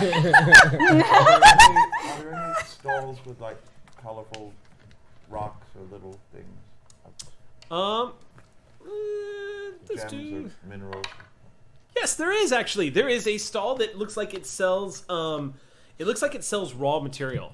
Probably a place where miners come and sell like unremarkable ore that they can't sell anywhere else. And this person looks like they've turned it into art or jewelry and whatnot. But a lot of it is also in its raw form. If you want to buy like chunks of various metals found throughout the universe with names that are too alien or bizarre to even a storyteller to regurgitate. At that booth. Okay. Good day to you. I am first librarian of the TARDIS Velig. I am admiring your wares. It's a human-looking creature. You're assuming a human, which is completely unusual. Humans can be found throughout the universe in various places. But this human seems to know what a Centauran is, because as you approach, he freezes and just goes, What do you want? Oh, I would like to purchase a colorful artwork rock. Wait, you want to buy it? Indeed. What is the cost of these beautiful works of craftsmanship? And your name, fine artisan of this planet? Tord? Tord! Ah, a name that a warrior would have. A warrior of a salesman. Ha-ha! Let us engage in the battle of buying. Okay. Indeed. Yeah. So I have a clock that I made. A clock, Oh. and it does four different planetary time zones. So you can. Brilliant. What is your favorite? Your prize work of creation? My favorite is Indeed. this here, and he reaches down and he sets down what looks like it could be described as like a metal plate, and it's using magnets to hold up a floating, crudely carved orb of what is probably the universal equivalent of iron, and it looks like the iron itself has been carved in such a way where it looks like. When I say globe, I mean literally. It looks like a planet. Like somebody probably drew continents and whatnot on it, and says it doesn't. It's not pretty. Let's put it that way. It looks like it was beaten into a sphere and then crudely carved. At first, it doesn't look like a planet at all. It takes you a few seconds to realize that those are probably oceans because it's got the word ocean crudely sketched onto it. And he says, "That's my home planet. It's my favorite thing." Tord, this is remarkable. Yeah. How Thank you. much would you like for this genuine beauty? 20 snippets. 20 snippets? I shall give you 40 and no less. You're the nicest Centauran I've ever met in my life. Well, there's no need to be rude about it. Sorry. I'm sorry. Indeed. 50 snippets then, and we'll call it a deal. Deal. Excellent. 50 snippets. Do I have 50 snippets? Story point. What do I have? You could burn a story point. I'm going to burn a story point. All right. What do Story I have? points are our currency. You pull out a cred stick of universal currency. He just and he reaches down and pulls out like what would be described as a reader, or a card And reader. it's like square for Yeah. a cred stick. Bing! You immediately hand over 50, 50 units of snippets to you, currency, Todd. and he says, "Thank you." Thank you. He immediately turns over and he seemed to switch the sign to closed and starts to shudder his. Thank you so much.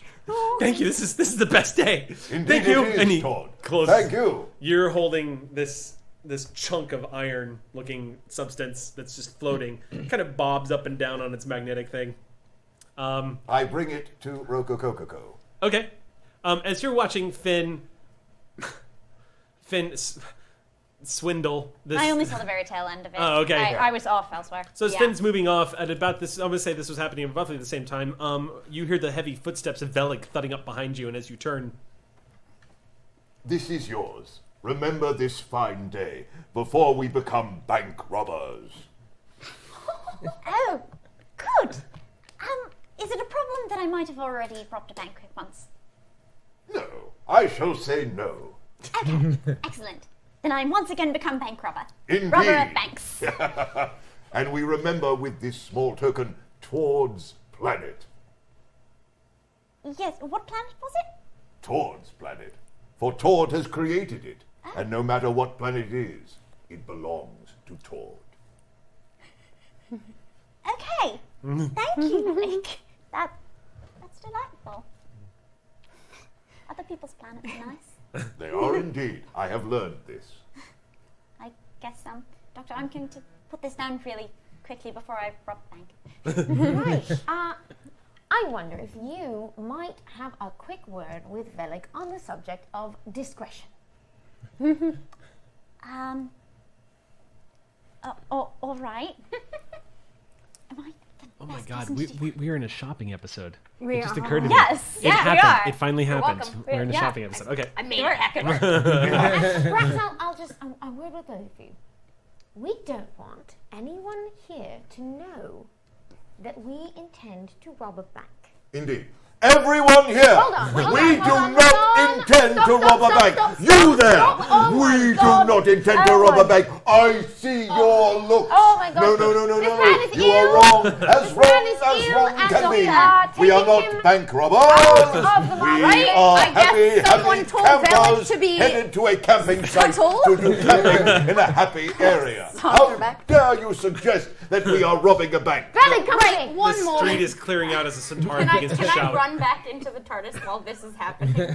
Are we close enough? Like, we're just Yeah, kind 'cause of I have to on go this drop Yeah, you're topic, not that right? far away from it. I Yeah. want to run and look through the shelves of the library to see if there's anything about, like, spying or, like, being quiet and It'll being take a few under- minutes. Okay, that's Yeah. fine. I imagine he's going to be shouting for a bit while people are I'm shopping. going to start telling jokes about Santarans to sort of distract the crowd. So from everyone's what shouting.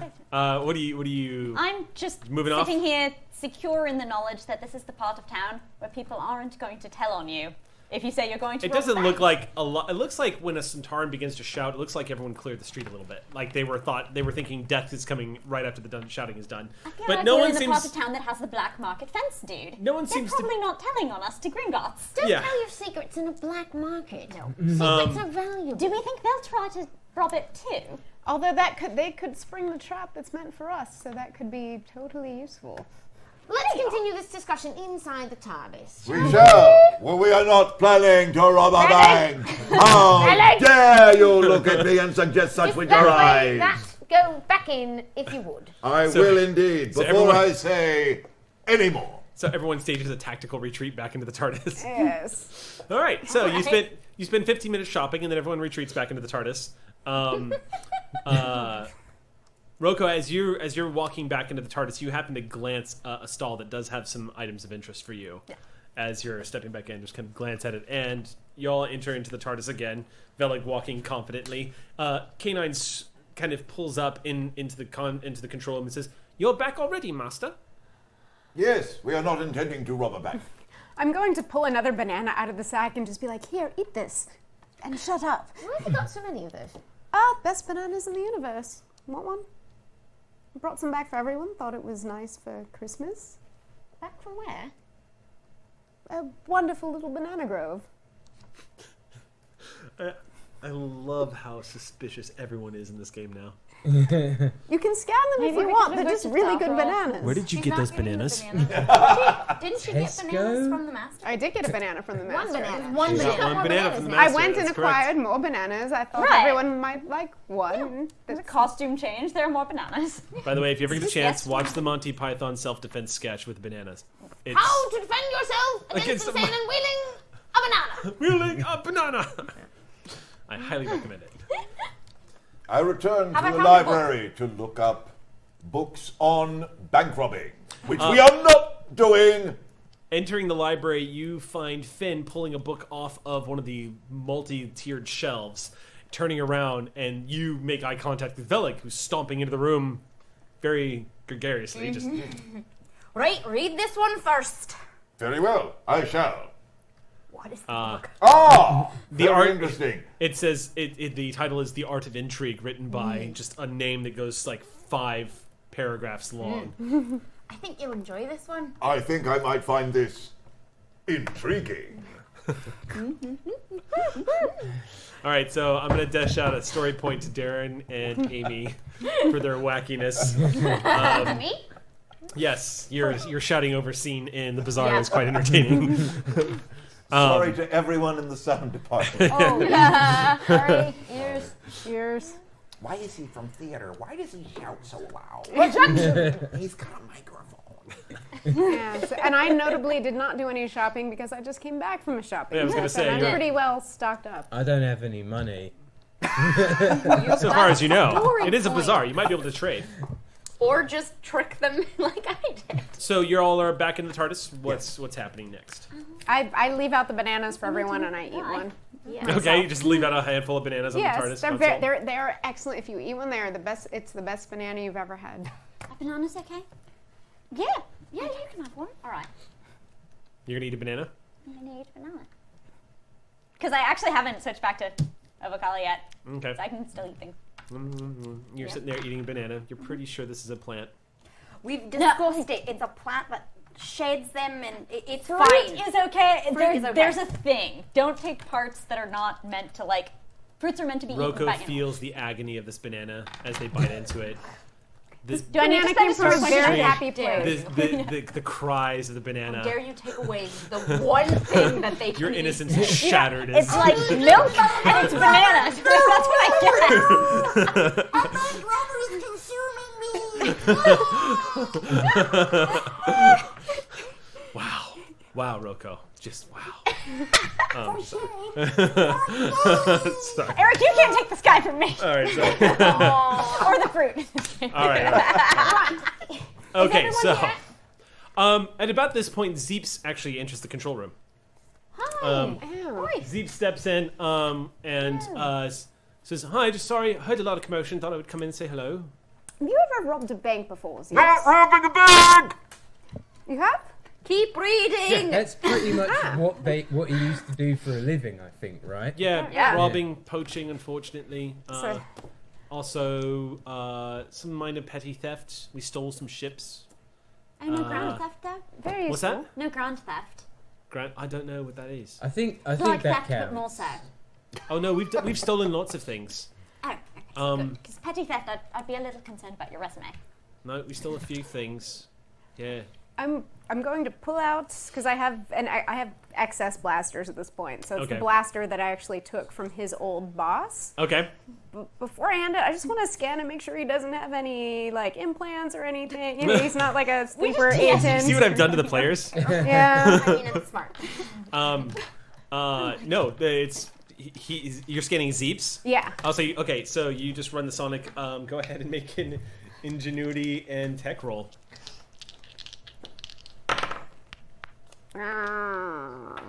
Spend a point to bump your success up if you need Well, yeah. Hold on. Zeeps is Davros. Oh. We just It's, got it. it's 17. 17. He doesn't appear to be showing any signs of implants or any sort of Just a normal technological. human kid. Yeah. Okay, then I hand over the black. This old Hand him a old weapon? yeah, the Oh wow. the Yeah, old I remember bosses this. that he willingly gave over to me. So I feel like you should use it. I'm pretty loaded up at this point. Yeah. Thank you. Hopefully, I'd never have to use it. He puts it and pulls out a little space on his belt, his utility belt, and slides it in. So now I'm down to 2 guns, a gun sword, and a sword. Are you okay? And the stuff I Are picked you all up. right with Yeah, that? I'm You okay. gonna be okay? Well, I had 4 blasters before I Corsair, gave River back if you're hers. not, just, you know. Corsair didn't get an opportunity to give out gifts during the Christmas special. Right. So like now is like Corsair Christmas. Banana gun. So yeah, Zeeps just sort of slides that into the belt and says, Banana "Thank you." blast. Black. Man, it feels like that was ages ago, doesn't it? Yeah. Almost a lifetime ago for me, really. Speaking of ages, we had probably better get going because we have a contact waiting in that bar. Yep. Is Velik back? Reading a book! Maybe we should just leave him here for right now. Sea swim? Cause less of a scene. Try it off, but. What are you two cooking up over there? No, I want to change because I don't think I've actually. Have I changed since Pirate Island? I'm not a. Oh, yes, because. Oh, you mean Somebody since will you. tell us what happened on Pirate Island. One day. One day. It's a mystery. What happens on Pirate Island? just stays doing on Pirate Pirate Island, Island, except for all the pirates because of the Weeping and Angels. blood and Yes.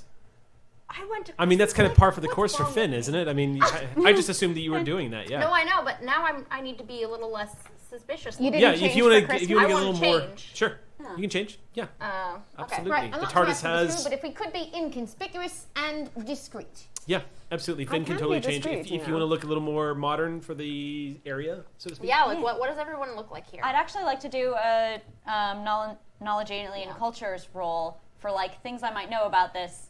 This place is a Maybe. hotbed for all sorts of cultures. If kinds I of could cultures. describe it in a way that everyone can picture immediately, I would say picture the cultures on Tatooine. Like everyone sort of has that sort of rustic backwater, sort of they're hammering their lives together with duct tape and screws. You know what I mean? Like Sort of a hive. yeah, it's this is like the lower end of the universe kind of style thing. Picture to use another Star Wars reference. Picture the place at the beginning of Rogue One, where Spanky, I forget his name. Cassian. Thank you, Cassian. Sorry. It's good. It's good. Spanky? What? I forgot Stretcher earlier. Don't hold Cassian against me. That's not what I'm. Your mnemonic device for getting back to Cassian. Just keep going. Yeah. That she picked up on. Yeah. He said the place at the beginning of Rogue One, which I'm looking up the name of because I don't remember off the top of my head. If only we had someone who's written previous Star I'm looking Wars at my comics. script. If only we had like a Star Wars writer at the table right now. I feel like. Are there secrets? That's a Shame. I feel like- Oh well, nothing really. Okay, I rolled so to scan Jody's phone. Google yourself, Jody, I'm and pulling then up my look up script. Star Wars. She's literally pulling up the script right now. Okay. For those of you who don't know, Jody writes Jody the writes Star Wars. comic book adaptation for Rogue One because she's boss. Super boss. So, however boss you think she is, she's more boss, and you've seen her play the Corsair. And for those of you who don't know, Darren DePaul is actually the Emperor in Star Wars: The Old Republic. Oh, The MMO. It is the trading Emperor post at the ring of. Victorian. Is that? Yes. It's the trading post at the ring of Catherine. Okay, so Catherine, however you say that. bringing it back, but yes. Yeah. So like I said, it's sort of like a backwaters world where Yeah. all sorts, where you do see a lot of refinement walking around, but you also see a lot of the sci-fi equivalent of poverty. So you're seeing a lot of people dressed in just whatever will keep them warm, and whatever will keep them moving in. All right. In Well, the then I commerce. changed very, very tight dark green pants, just Captain so tight things pants. don't. Captain tight pants. I don't want things getting caught if we have a quick escape. Okay. And then Nothing flowy. Yeah, nothing flowy like my normal this pirate like? shirt. And a matching sort of vest top so that I want my cyber arm full display. It just like really dope asymmetrical collar, so it looks kind of more upscale, not quite. No, I dig it. Yeah. Okay, cool. Yeah, that's easy to find. I mean, the TARDIS has the capacity Yeah. to No, literally I know. deliver whatever I kind just of didn't clothing wanna item look, you want. I wanted to look higher class because of the person we're going to meet, but Okay. not too high class where I'm going to get pickpocketed outside. Okay, cool. So was there the alternative of like a fashion show montage? We got both. Wow. We should have had an 80s montage Oh, we did. I was gone for 20 minutes. Just with like, Rocco just standing there going, yeah. Do you think I could? No. Okay. Ability in the shoulder stuff. Yeah. Okay. I go. This is good. that one looks good. Do you have the ability to punch people in the face if you have to? Oh, Right. nope. Changing. Yeah, those. Yeah. Okay, yeah, it had sleeves. I ripped them off. There we go. Would you just dress silly in, please? What? Probably need something local. And a little Right? Come a on. little less dodgy looking than what I've been kicking around in for What the are you past been? like. What are you in? I haven't changed Oh, yeah. really. He still looks like ever. that jumpsuit. I probably smell pretty terrible at this point. I can purify you. I'm gonna wear, I I'm can gonna take wear, away Thing the too. bacteria So- off of him. I'm gonna You wear won't like smell. all That's- black and a right? stocking That over would my be head, disrupting the microbiome. just to look as Microbiome. inconspicuous the as skin? possible. Oh, You okay. know, like, that'd be fine. Oh, yeah, black there's gloves, an ecology stocking. We got a lot of no, crosstalk. none of Hold that. on. The bar? Wait, you're dressing like a bank robber to go into the bar? Exactly, yeah. Okay. So you basically get dressed up in like a more casual outfit, and you guys are going to saddle up to go finally have this meeting. Yeah. Okay. Bellinger, you on board? I'm apparently staying. Okay. To Did you read wanna my go? book Up to about you. intrigue. Right. Yeah. Did you want to absorb the book, or do you want to go in and have this to be with the group? I will absorb the book. Okay. But in the fashion montage, I come through reading my book. Okay. That was part of You my just walk past, Photobombing walk every through frame. shot in the K9 montage. follows me. Yeah. All right, cool. All right, so you guys saddle up. Everyone gets sort of redressed, look a little more conspicuous, look a little more like they belong with where y'all are headed, even though you're stepping out of a giant blue police box in the middle of this bazaar. But what are you gonna do? Weirder things have happened. Velik, you sat down. It's probably good that Finn handed you this book because, as the librarian of the TARDIS, you now know exactly where it goes and how it can get back there as quickly as possible. What we'll do now is we're going to pick up. We're about to go on our 10-minute break. So when we get back, we'll pick up and launch into the planning stages of the heist, and we're going to have a conversation with Dorium Moldovar. Who's just like, where are they? Yeah, he's like, Don't they are have they a having a time wacky machine?" episode today? Why is it taking so long? So we'll be back in about 10 minutes, and we'll see you guys then. Doo-doo-doo. Oh my gosh.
Oh, hello there.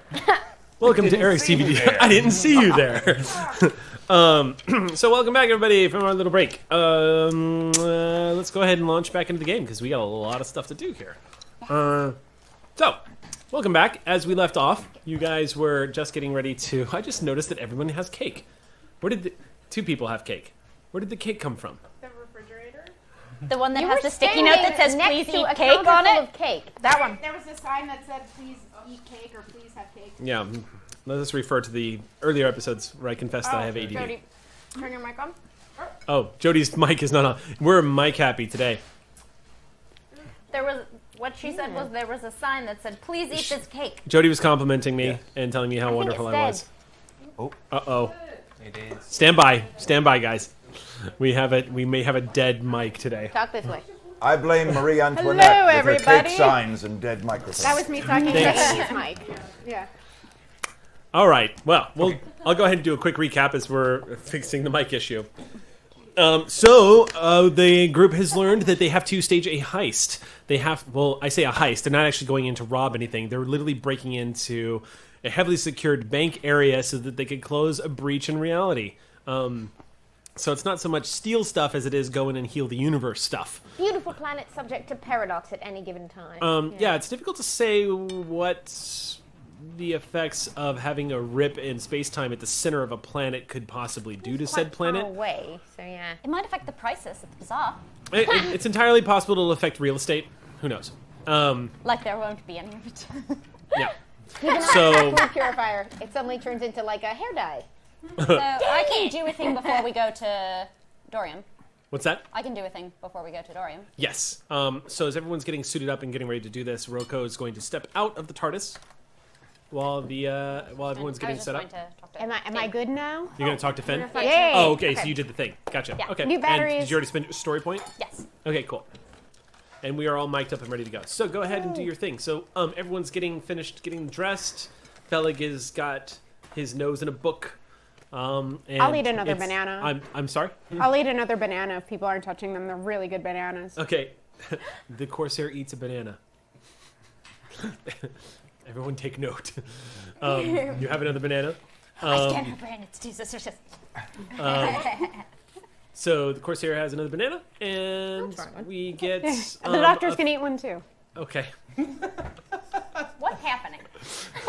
I'm being This is told... a heist episode. and I'm it's being become a told... shopping My players are keeping me informed of what they're costume. ingesting. All Yeah. the Brits in chat. These are very Banana. Banana. these are very important bananas. Don't ask. I enjoyed that. No, I'm welcome. good for it too. I boosted cabin pressure, and that's on there. Also, history lesson. Did you know during the American Revolutionary War that Brits were actually not called redcoats on that? That was not the typical slang for British people. They were typically called lobsters, actually. That was their slang. Yeah. So the redcoats are coming is actually a parable. It's not actually what they were shouting, running up and down the coast. And that's shouting sort of when they thought lobsters were kind of like garbage Yeah. animals Yeah. too. So. And it wasn't the British are coming, it's the lobsters are in the bay was actually what was used to shout that the British were coming. Because no one would run up and down shouting the British coming to possibly loyal British citizens who would then probably shoot you. Interesting. Very. Also, Paul Revere only rode like 4 miles. What was the name of the lady? There was a guy named Israel who rode something like 36 miles on his horse and ended up killing the horse, I guess, because he rode it to death. But a man named Israel actually rode up and down the coast and warned people that the British were coming. But it didn't sound... of America. Yeah. But interestingly enough, Israel didn't sound quite as well as the Midnight Ride of Paul Revere, so the songwriter changed it. And that is our American history, folks. Interesting. Interesting. Hey, erasure. Anyway, back to the game. Yes, the whole reason you tuned in today. So Roko, you have your What moment. did you get? Right. It's a glove that purifies food. I thought it might come in handy. Maybe I might be able to tweak it a bit and do something else with it. I like gloves, apparently.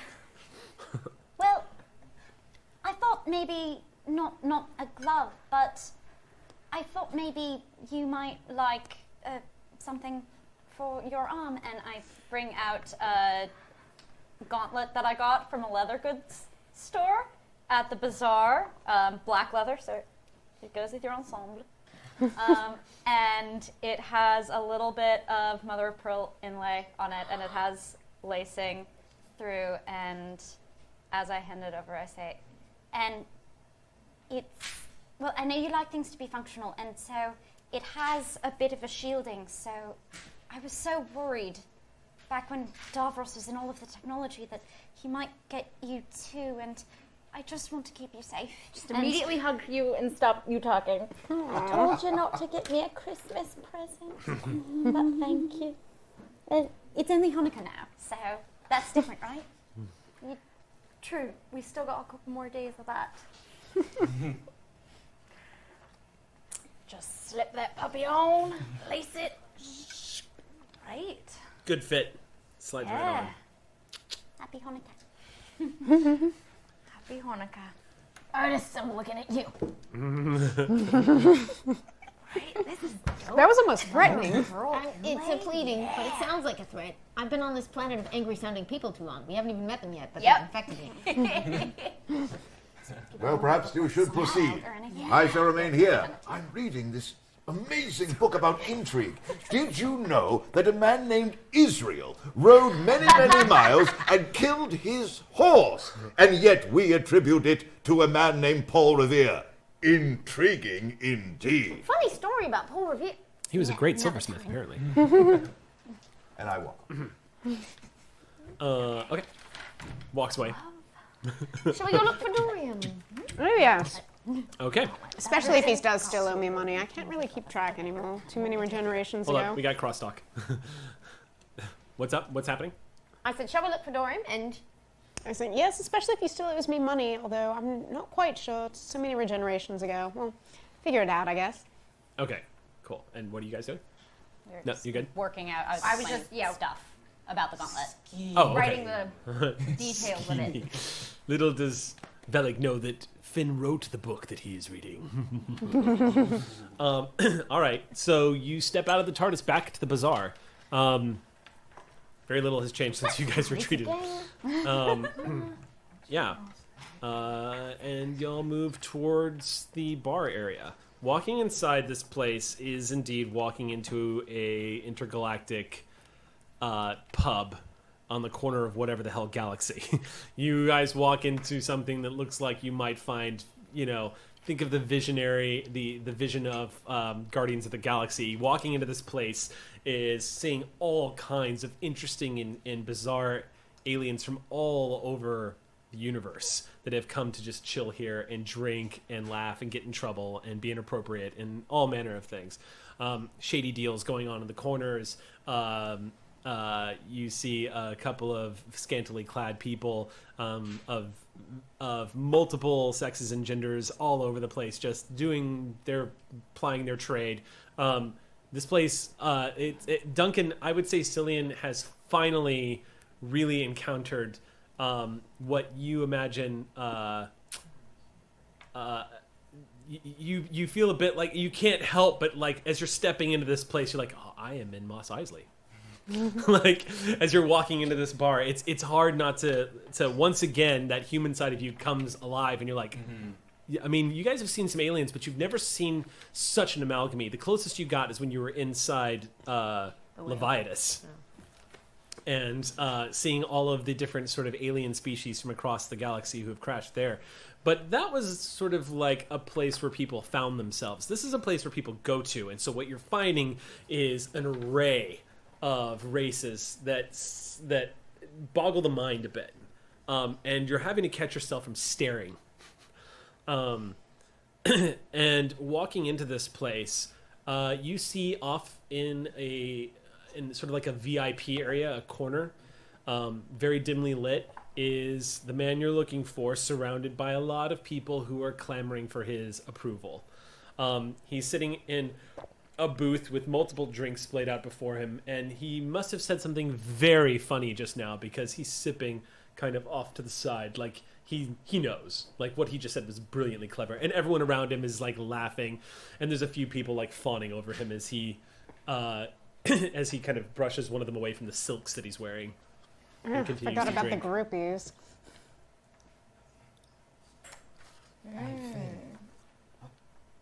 Sometime when we've got time, we want to come back here and keep those gloves on and challenge one of these gamblers to some arm wrestling. You have no idea, but Imagine the money we could get out of these people. don't tempt me, alright? Celine is You know how becoming much a trouble pirate. I'm in with roll Of call, right? course I'm tempting you. Oh, yeah. Celine, how do you like the place? It's like London, but more. It's a lot more. Yeah, I mean, there's weirdos in London, but this place is just mental. I love it, Doctor. I know. On this adventure. Yeah, me too. Honestly, I mean, bloody hell. There's something spectacular about the dirt of 1,000 worlds. There really is. There really is. And I know that guy over there, that smug-looking bastard over there. He's our Mark, right? Mark. I know that's not the right word. but Contact. It sounds cooler. It sounds cooler. Secret agent. Man? I do think we need his help. So Yes. Hello there. Okay, so you approach and group. Yeah. As you walk up, a few very large-looking creatures immediately intercept you. They step in front as you approach the table. Obviously, bodyguards. The way they're dressed, they don't have any guns on them, aside from these guns. Because they look 4 guns or they look 2 bulky. They look no, they're not actually their arms are. I'm using bra slang, man. Guns? Right. Sorry. Are they Hokies with 4 arms? They're or- not Hokies. You're not on that planet. Oh. You guys are in the bar to connect with Dorium. Oh, to go about to how Dorium get Isn't on the into- planet that the I house thought is we in. were on the surface of the bank thought so planet. too. I did That's too. fine. I did too. I'm really Actually. sorry. No, your first stop was to get. Where the are we? So you remember your first stop was to go speak to Dorium on how to get into that vault. Right. Sorry. I Yeah. just foolishly assumed he was on the surface of said bank planet. No. What is the name of the planet? So it we're doesn't on? matter that we were talking about it in the bazaar. Yeah, apparently. That's why I was so concerned. Yeah, see? Oh no, where's my pencil?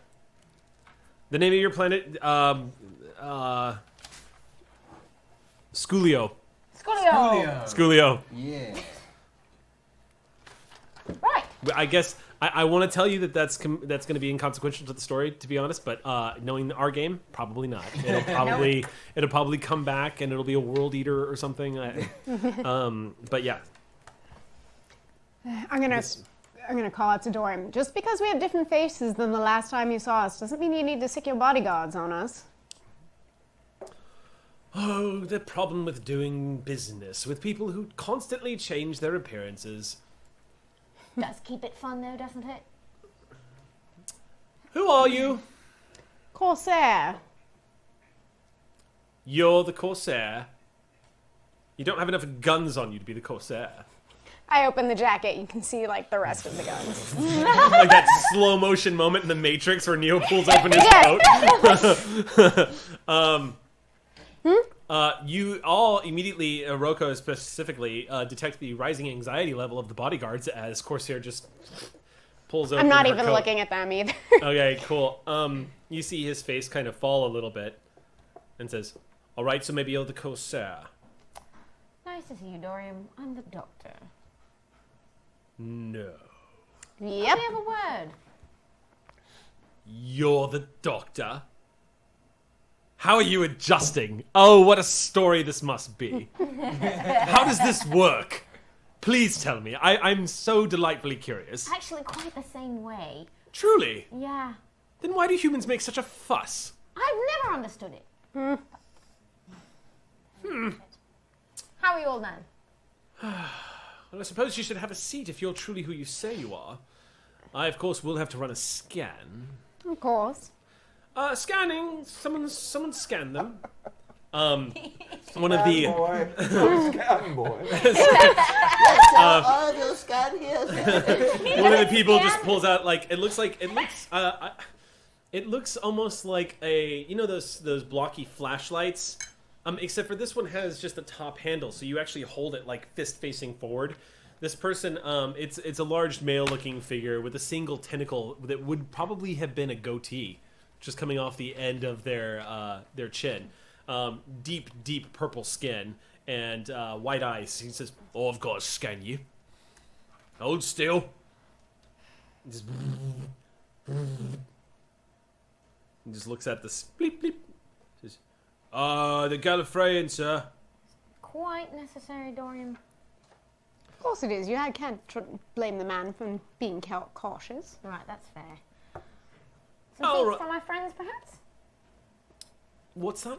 Some seats for my friends, perhaps? Do we have business with them? We do. We do. We might want to discuss this privately. Oh. Oh, yes. Very well. I suppose we could use one of my back rooms. Scoot out, scoot out. And you see him shuffle off to the side, and a couple of people kind of scatter up, and he just stands to his full height and says, well, follow me. And then he turns and... You're looking well. Oh, I always look well, but you know that. If you're the doctor, I mean, truly, sometimes I marvel at it, really. He stops and he looks and he says, it's not just the finery. It's the curvature of the neck, and the gloss, the way the light catches the blue. It's extraordinary. Modesty is merely one of your many virtues. Yes. One of many. I And- read him a little bit. It's actually to cover his terrible insecurities. Are you saying that out loud? No, I whisper. You just see Finn's shoulders just go. He is wearing some incredibly impressive fineries. Gemstones across his neck that look quite rare, and anybody who has any kind of knowledge of such ores and gemstones and whatnot would know that they are, in fact, priceless. Jewels all over his fingers. He leads you all into a back room that looks relatively comfortable. There's a few places to sit, but for the most part, this is probably not where he entertains his most valued customers. Maybe more like an antechamber before you actually go into the real VIP room. And as you are all let in, the guards do follow you all in, and he kind of motions, and the door closes behind you and says, very well. I'm afraid it's not a social call, Dorian. We've received the data globe from Calvin. Have we ever hung out socially, Doctor? There might be a first time at some point. Perhaps we should do that soon. Especially if there coming... is a soon, then we could look into it. That would be preferable, considering the scarcity of sane Time Lords these days. Yes. Speaking of which, I use that opportunity to hand him a banana. You hand him a message. Thank you. It's from the groves over what used to be the factories at Villengard. Oh, is that where you went? If you want to know how serious we are about this. He takes it and says... He looks it and checks it for freshness. Says, put this in the stasis. Happy Christmas. What a rare fruit. Very well. What the bloody hell is so special about these bananas? Just one of the best banana groves in the universe, just built on what happened to be one of the best weapons factories in the universe. Oh, there it is. Is that what this is? Are we dealing in weapons? A bit unusual for you, Doctor. Have you had contact with Calvin of the Resistance about...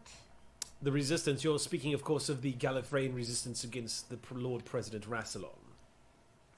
That would be the I one. know quite a bit. Well, yes, as long as we're explicitly stating our entire business, yes. Well, make no mistake, the entire fate of the universe is definitely in question, and this, of course, has had ramifications across economic levels. Of course, this is the universe where you keep all your stuff, so... Indeed. Difficult to do business in a constantly shifting, nearly destroyed universe, isn't it? Constantly shifting, nearly destroying? You mean beyond what it normally does? Or is there something I should know? There's some paradox nonsense going on.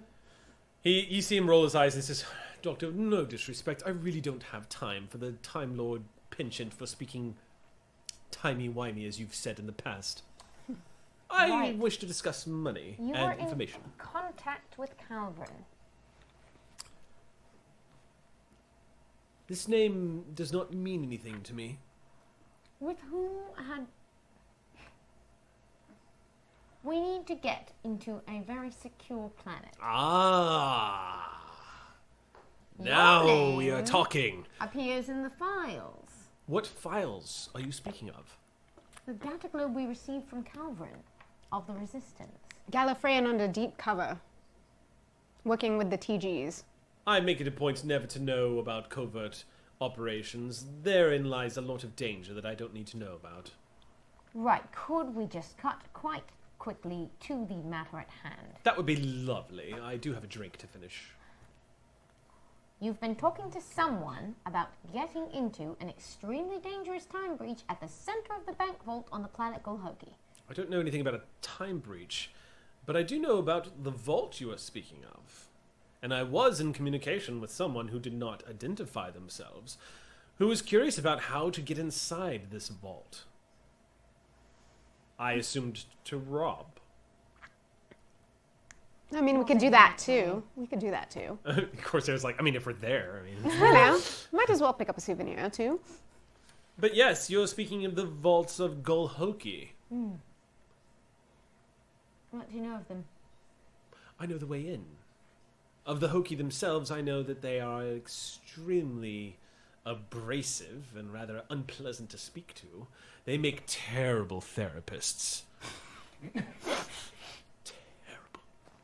Right, noted. Which is why one of the highest rated shows in the galaxy in the past 24,000 years has actually been a reality show about a Hoki therapist. You know, I've caught that one. It's very funny. It's quite lovely. Apparently was not meant to be a comedy. Much like your show that's been beamed all over the galaxy recently, it's made its way to the air. What is it called? You're human. Have you ever heard of a show called The Room?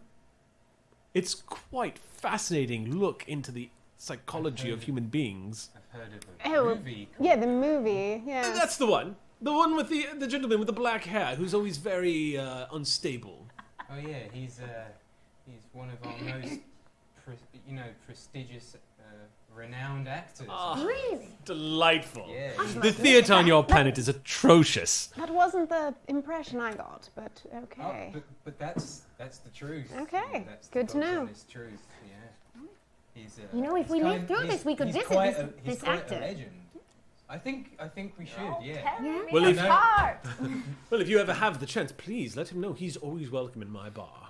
We will definitely do that. Right. Earth culture, you do get Just around. a little international, intergalactic trolling there. Well, I suppose we should come back to the business, although it was nice to almost socialize with you, Doctor. That's We the got reason I close. wanna see. She's so difficult in that way, isn't she? Indeed. Universe is ending, you know. Yes, yes, priorities. You see his face drop and says, "Is that a joke?" No, it's not a joke. That's Yes, no, it's not a joke. that's why we need your help for this. The last key to keep the universe from ceasing to exist is in that bank vault. I would like to hear that from the Doctor, if you don't mind. You can. Dawn, we need your help. Oh, no. You put me in a very difficult position, Doctor. I am a businessman, and of course, nothing I can give you is free. On the other hand, you are trying to save all of the universe. Again. And so, I could look like the bad guy if I charge you for that. And I hate looking like the bad guy. We could pick up something nice for you while we're in the vault. Funny you should mention that. I do have a fee. There is something in the vault I want. I suspected as much. It will be We've my done this price. before. I've worked with him many times. Yep. My price for getting you in and out of the vault, and I will need your word that you will acquire this object for me and bring it back. All right, what is it? Who is it? Who is it? Sorry, who? Have you ever heard of a creature called the Eulokia? Have we heard of a creature? Roll! That, That's going to be ingenuity plus knowledge. Can I get alien cultures on this? Ooh. Yes, I'll let you totally have that. What did you say it was? It's ingenuity plus knowledge. I got a 20. What's the creature called? Eulokia. 21. Wow. 22. 22. Okay. 21, 22. Oh, 20. That'd be amazing if Cillian was like, "Oh yeah, Yeah. hey!" But you never know. You've heard a lot of stuff. Ingenuity knowledge. Yeah. It's on Wikipedia. Who knew? You just 16. okay. What'd you get, Rocco? It was 21. I got a 9. You're like, oh. Is that like a drink? So what were the other rolls? So you got 20. Is that the 20. name of a What'd you get, Doctor? puppy? 22. 22, and you got a 21. Okay. Yes, you've heard the name, but you really don't know what that is. I've heard the name, but I really don't know what it is. Sorry. Real quick, who's 22? Okay, Doctor, yes, you actually know. Eulokia. The Eulokia is a race that supposedly went extinct a long, long time ago. They were In my version of the world. yeah, in your version of the universe, they went extinct a long time ago, but they had a very mixed reputation in the universe. Many of them were known for being very kind, and many of them were known for being very tyrannical. Typically, they would go to civilizations. People that encountered them who were not familiar with them usually ended up becoming obsessed with them. Or, in some extreme cases, worshipping them as deities. They are creatures that, according to legend, their beauty transcended what could be beyond spoken description, and that typically would drive or could drive someone mad just by looking at them. Even people who would not gaze upon an organic life form and see any form of beauty or attraction or whatsoever were compelled to them for whatever purpose. No one has ever been able to describe them after staring at them. And as a result, they have become a creature of legend and apparently have disappeared from the face of the universe. Except for Dorian seems to think that there's one in the vaults. Sorry, a living Eulokia? There's one in the vaults. Had a glimpse of it, have we? Have we? I have my sources that have confirmed that she is there. I want you to retrieve her for me. What's she doing in the bank vault? I imagine she is quite valuable. And that's what you want with her, I have to assume then. He just gives a shrug. You want us to traffic a human? A human? Like I would deal in such low-quality goods. But you do want us to traffic in living, sentient beings. She's an endangered species that's being held prisoner at the center of the planet. I thought you would enjoy breaking her out. I actually rather would. But not But to you. It depends. I don't know. What are you gonna do with her once we get her to you? That's really none of your concern, is it? I'm a businessman. It's actually would mostly her say concern. it Well, you can is. let her be concerned with it, Doctor, or you can attempt to break into this vault without my help. It's up to you. Well, I'm probably going to do that first one. I'm going to let her be concerned with it. I will gladly break this being out. You're doing a very poor job of convincing me you would fulfill your end of the bargain by delivering her. That's Are why you we. particularly surprised? No. Well, that's why we want to know what your plans are. I'm sorry, but I don't feel inclined to reveal my business ventures to a bunch of strangers. You want a fee on this? A fee? You want a fee for the information you're giving us? Yes, and she is my fee. Just how large is your net worth? No, don't give me a number, just think about it. I know my the net fee worth. that you're getting is your entire net worth. Because if we don't do this, there will be nothing. Which means that your net worth will be nothing. There isn't an option where you traffic in another creature. Absolutely under no circumstances. So, you can have your entire net worth, the universe can continue to exist. Or not. There's a fault in your logic. Because from where I stand, the dilemma is exactly the same on your end. I've given you an option of how to complete the mission you've been given. You can decide that the salvation of the universe is more important than the freedom of one life form when composed to the trillions upon trillions that exist in the universe. Yeah, Could but you promise- I think you like living. And I think in that game of... It's chicken, right? Yeah. It's chicken. You break first. Huh. Is that so? Could you promise the doctor her safety? No harm would ever befall her. She is priceless. Who's buying them? No. Right now, I am.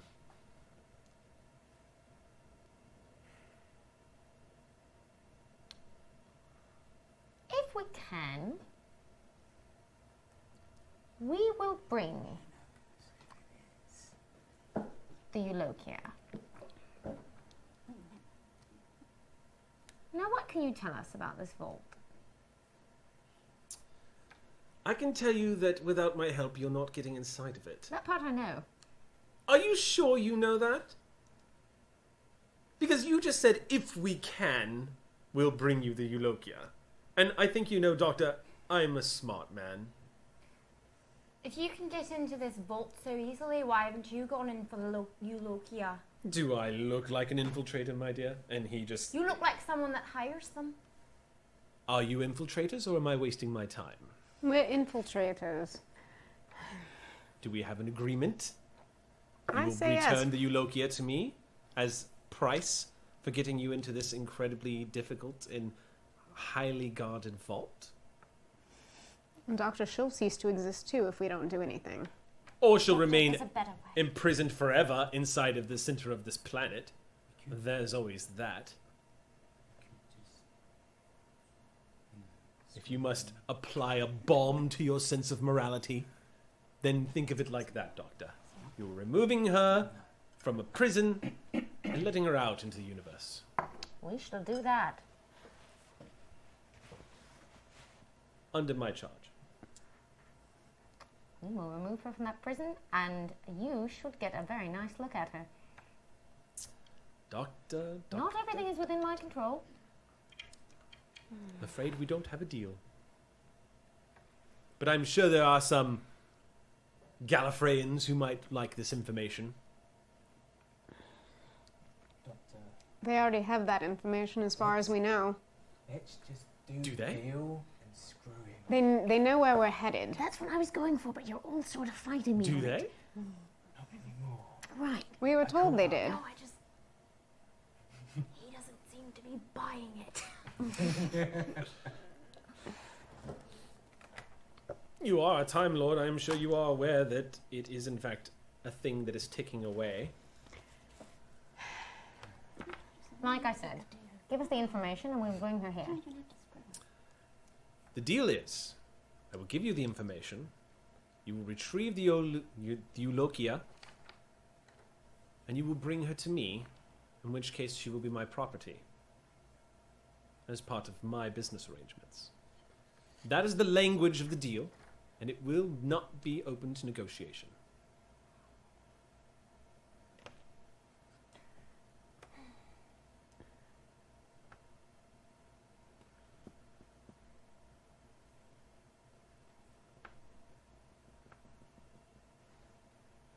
Sure, all right. Excellent. Now then, the information. He moves aside, goes over to a console, enters a few coordinates. You will find a data disk at this location here. It has all of the information as well as false identification parameters and stealth equipment that you might need to use once you arrive inside the vault. There is one teleportation device that allows you in and out of the core. It is the only way in and out of the core. So whatever you do down there, whatever sort of shenanigans, as they like to say, you get into, make sure that you do not damage the teleportation. It is controlled from both sides. However, people outside the vault do have the ability to terminate use of the teleportation device in the event that someone attempts to break in. This is why your cover will be of the utmost importance. Understood. And what cover? And in good faith, I'm going to go ahead and tell you all now that I have contingency plans in place that will make life very difficult for all of you should you go back on your word, Doctor. In good faith. Please don't take that as a threat. I simply want everyone to know the parameters of what they are getting involved in. Give us a nice, threatening idea what those might look like. if you have no intention of returning the property to me that's located in the vault, then perhaps you should also remain in the vault. That's all I'll say. Intention. I don't take kindly to people who go back on deals, Doctor, and I know you don't like this deal at all, because you're a good person, and I respect that. However, my world is slightly different. And so I'm just stressing one more time that even though you've given me your word, I have not forgotten one of the most important lessons about the Doctor. The Doctor always lies. Well, no idea what you're talking about. Dorian, have I ever gone back on my word with you? I need to take a story point for that. No. Am I a good person? No. There you go.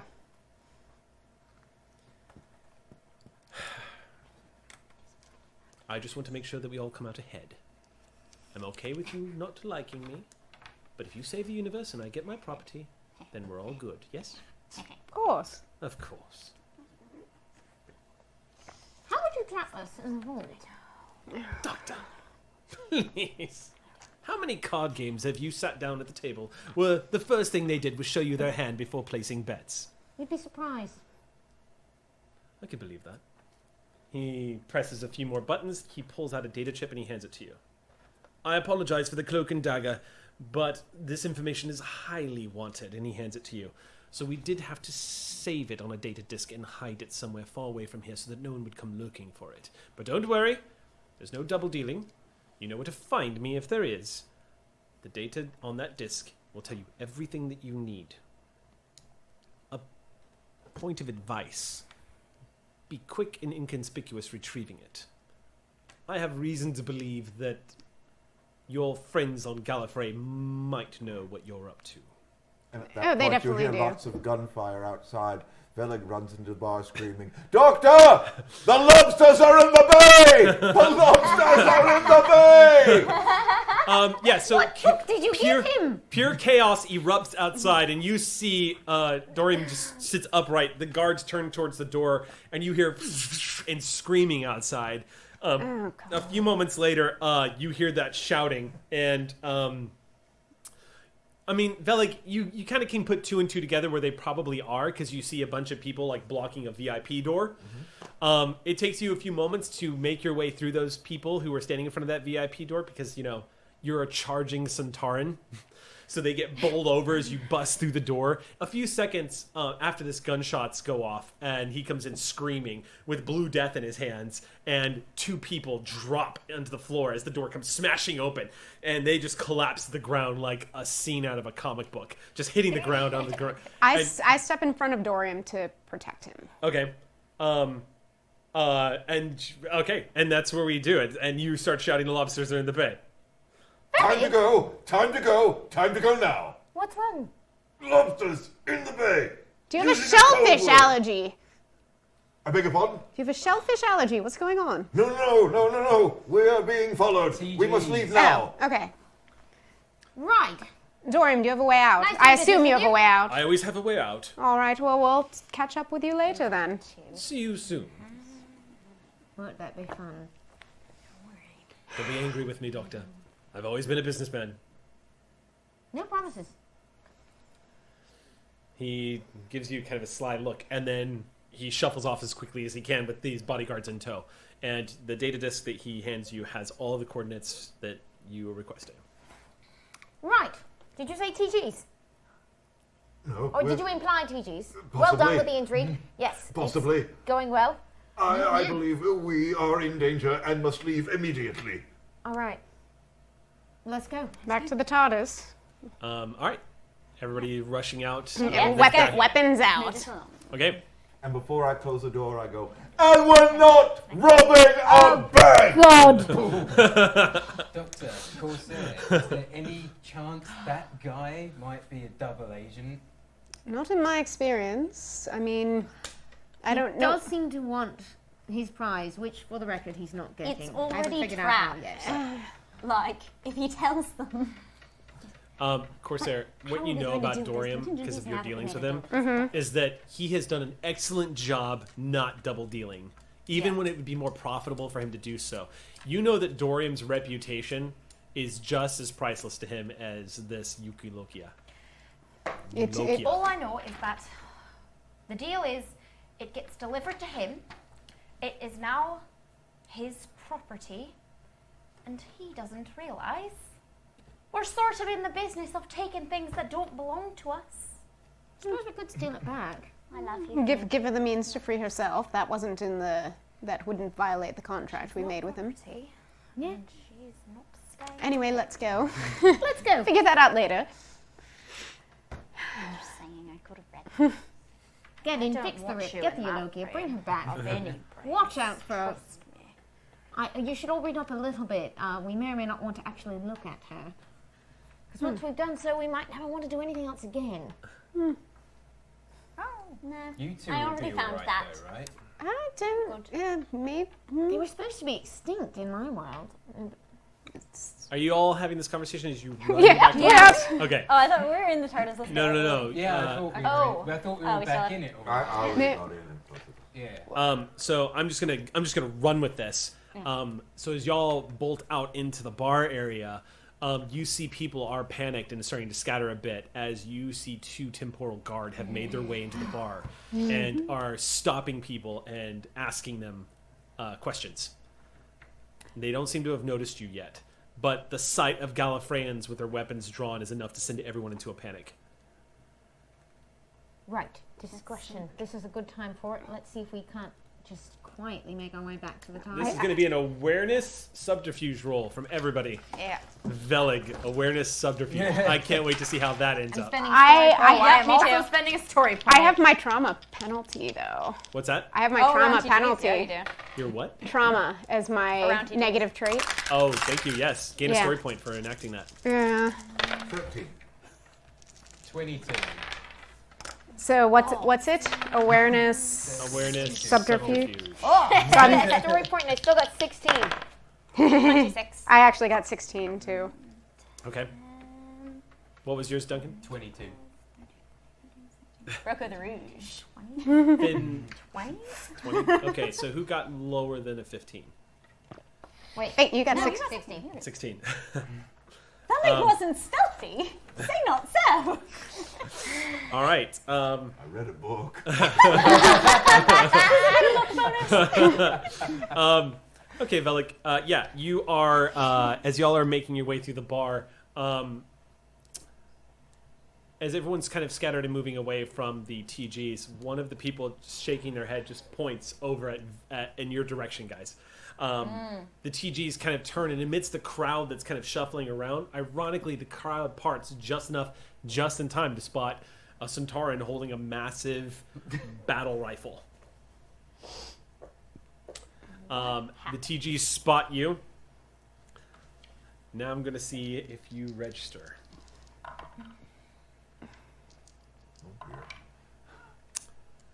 Don't worry, we got your back.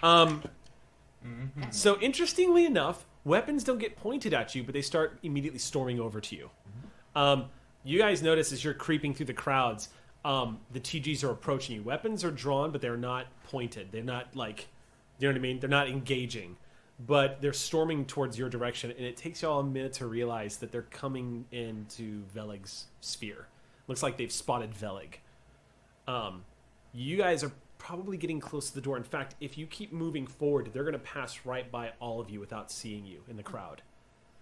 Velig, however, is kind of lagged behind and is making a lot of noise as he stomps through the bar, and he stands out a little bit.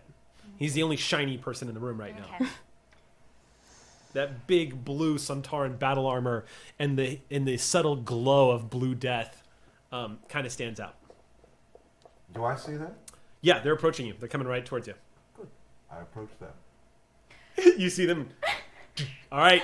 As you start approaching them, they start to raise their weapons.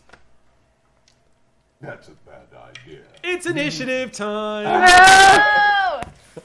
All right. So let's go ahead and start this up. So is anybody? I'm guessing nobody's talking. How far away from Velig are we? Not far. You guys are about 10 feet from Velig. You're just, with those really impressive rolls, everyone's blended into the crowd. The only person who's kind of barely sticking out a little bit, in fact, is the doctor. And I got the same roll, so probably Yeah, so too. the two of you are a little visible, but Velig's a little distracting with that roll. So no talkers. I might actually give it a try. Yeah. Yeah, All right. What are you gonna do? And I'll say, and we'll find out if you can pull this off. I'm gonna bluff them. Okay. What are you gonna do? Oh, did you come looking for River Song? I thought I saw her go down that corridor. Story point. Okay. Okay. So you step out and send it. Yeah. River Song went that way. I'm innocent human mammal creature. My Right. name is Immaterial, but River Song is of interest. Nice to meet you, Immaterial. Immaterial. Very good job. I'm immaterial. Damn.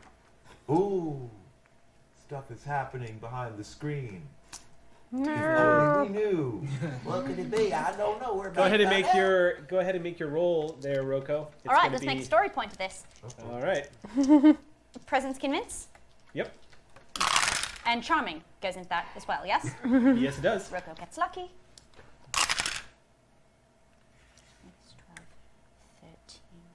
26. Well, that beats their 10 and 7. So That way. To Down be that fair, corridor. their brains are kind of flat. it So appears that. Well, here's the thing: is zealots, particularly TGs, are very difficult to fool. Yep. I have Because a doing they're- action. Unless you've been practice, spending 11 years fooling Their them. initial impulse is, oh, they told me where a river is. Then it takes no effort to kill you and go run after river. That way, I wrap up all loose ends. However, the urgency in which you deliver your bluff, and the fact that you use the words "river song" apparently triggers both of them, and it takes less than a moment for them to realize what you've just said, and the two of them immediately bolt towards the back area where Dorian was. The one in the rear, however, runs backwards a bit, sort of like keeping his eye on Velig, who you haven't pointed a gun yet. You've just got it hoisted up, so you're not being treated as an immediate threat, but you see them all basically running in the opposite direction of the group. Eric, I have a doing action to bolster this, if possible. Sure. No runners, right? I sort of figure if they're going that way, we might just Depends on if the proceed. initiative is out, yeah. So what are you doing? I am going to discreetly aim the Sonic and find something alarm-based in the next room that goes off, in the direction that Of Dorian's confirms lair? their like Right, support. sends them to Yeah. the next room like with extra urgency. I'll have to. That'll be a story point. Okay, Okay. I spent a story point to just Sonic like One of Dorian's many, many Do you like alarms. ventriloquist it, Yeah. like her voice over there or something? hello, sweetie. You could set off the alarm if you were going to try to ventriloquist something. That would be stretching it. That would be jumping over the shark man in the alley. I'm just setting off the kind of noise that might be happening in that room as Okay. River's making trouble. Sure. Yeah. Just 'Cause, You know what river trouble sounds like. Yeah. Oh my. sure enough, you just kind of Yeah.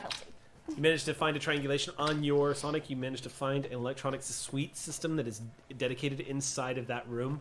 One of the many. One of the more obvious ones. Knowing Dorian, he probably has multiple redundant security systems in case he is ever in danger. And sure enough, one of them goes off. Not only does it go off, but when the TGs enter the room, you hear gunfire immediately. Right, shall we? Yes. Everyone starts to scream and scatter. Velig, even though you've kind of taken on a new responsibility in your new life, there is sort of a warm, fuzzy feeling you feel enter into your bones as you hear gunfire going off in the next room. There's the sound of battle, the crucible of war. You're like, no, the doctor doesn't like that. But as you all rush, Fire. yeah, what's that? I did not fire. You did not fire. That was brilliant. Yeah, everyone take note. Velig did not open fire. You all rush out into the alley. You see the alley. People have shuttered their shops. You see a scorched mark in the earth, probably where two TGs appeared a little too close together when they teleported in. And you see the TARDIS. And everyone is just running, getting as far away from this bar as they can. Looks like this is probably a Thursday for these guys. Can I scan I the never exterior of the forget the name of TARDIS that just to make sure they didn't leave anything behind The TARDIS is, as you scan it, the TARDIS is Davros. You can't! I know. I shouldn't screw around like that. It's going to be the boy who cried wolf, and then one day I'm going to say something. You're going to believe me. We're gonna be like, yeah, sure, Davros is here. The whole planet It's is less Davros. the boy who cried wolf and more, this is the ninth wolf attack. There's an extremely good chance. Is Davros there?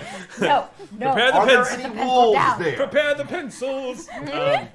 I No. still have the broken Davros pencil from last So, Was that no, the vendor I TARDIS bought looks from? fine. Has he sold anything else? Different planet. Has he sold anything else? No, we're selling different. Is his stall empty? Let's find out.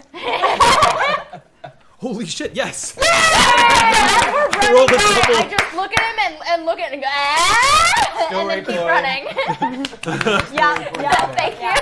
Yeah, he's one of the few shops that hasn't closed up, and he's just like, he's like, come, keep buying, keep. You say and he goes ha ha ha ha. Like he got the better of you. He's just like ha ha ha. Yes, you guys rushed by. I can't believe I rolled that. I was like, you know what? I'm gonna give this a really low chance. I rolled, no joke. I rolled 4 TARDISes. Whoa! I'm so glad that wasn't on our roll to kill us. Yes. Me too. 4 TARDISes. First time I've ever rolled. Yes, use the TARDISes up now, He's Eric. a very wealthy idiot. That's incredible. Yeah. There's a post-credit scene where there's like a framed He becomes the picture new of Yes. Finn Aww. on the booth, like a shrine. With to Dorium Finn. serving him wine. And he's smoking like Yes. a long cigarette. I really like that. That's our episode credits. Stop.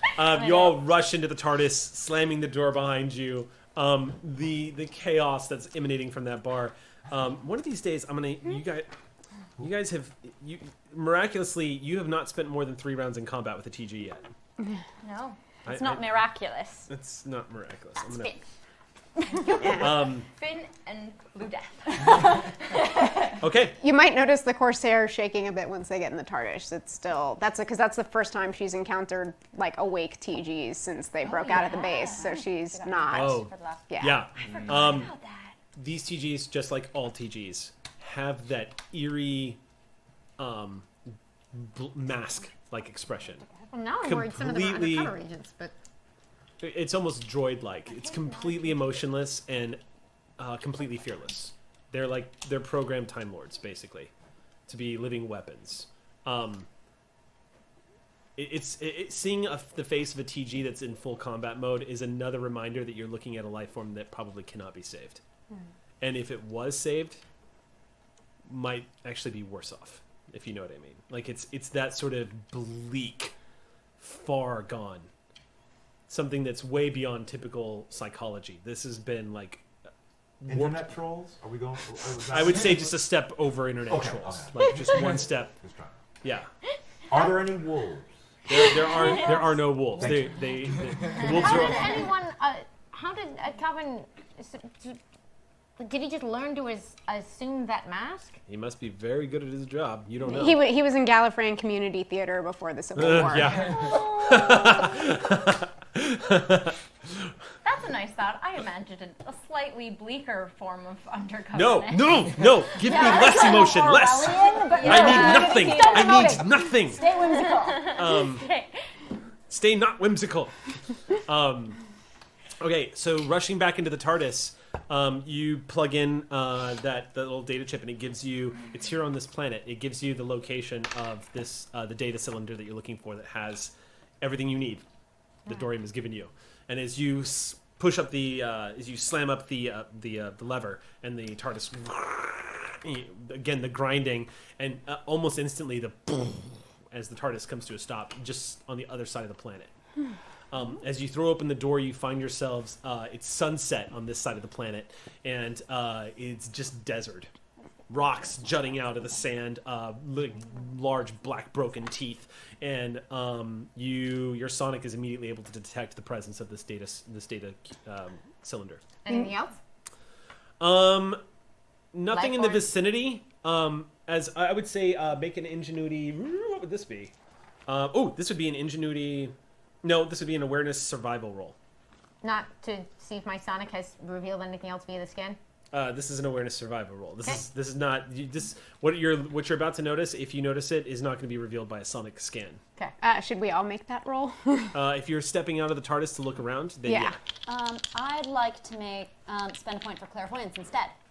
Okay. That is probably way better than whatever my awareness survival roll Okay. is. And I'm going to spend a story point for this roll too. Okay. Spend some roll anyway, so. Wow.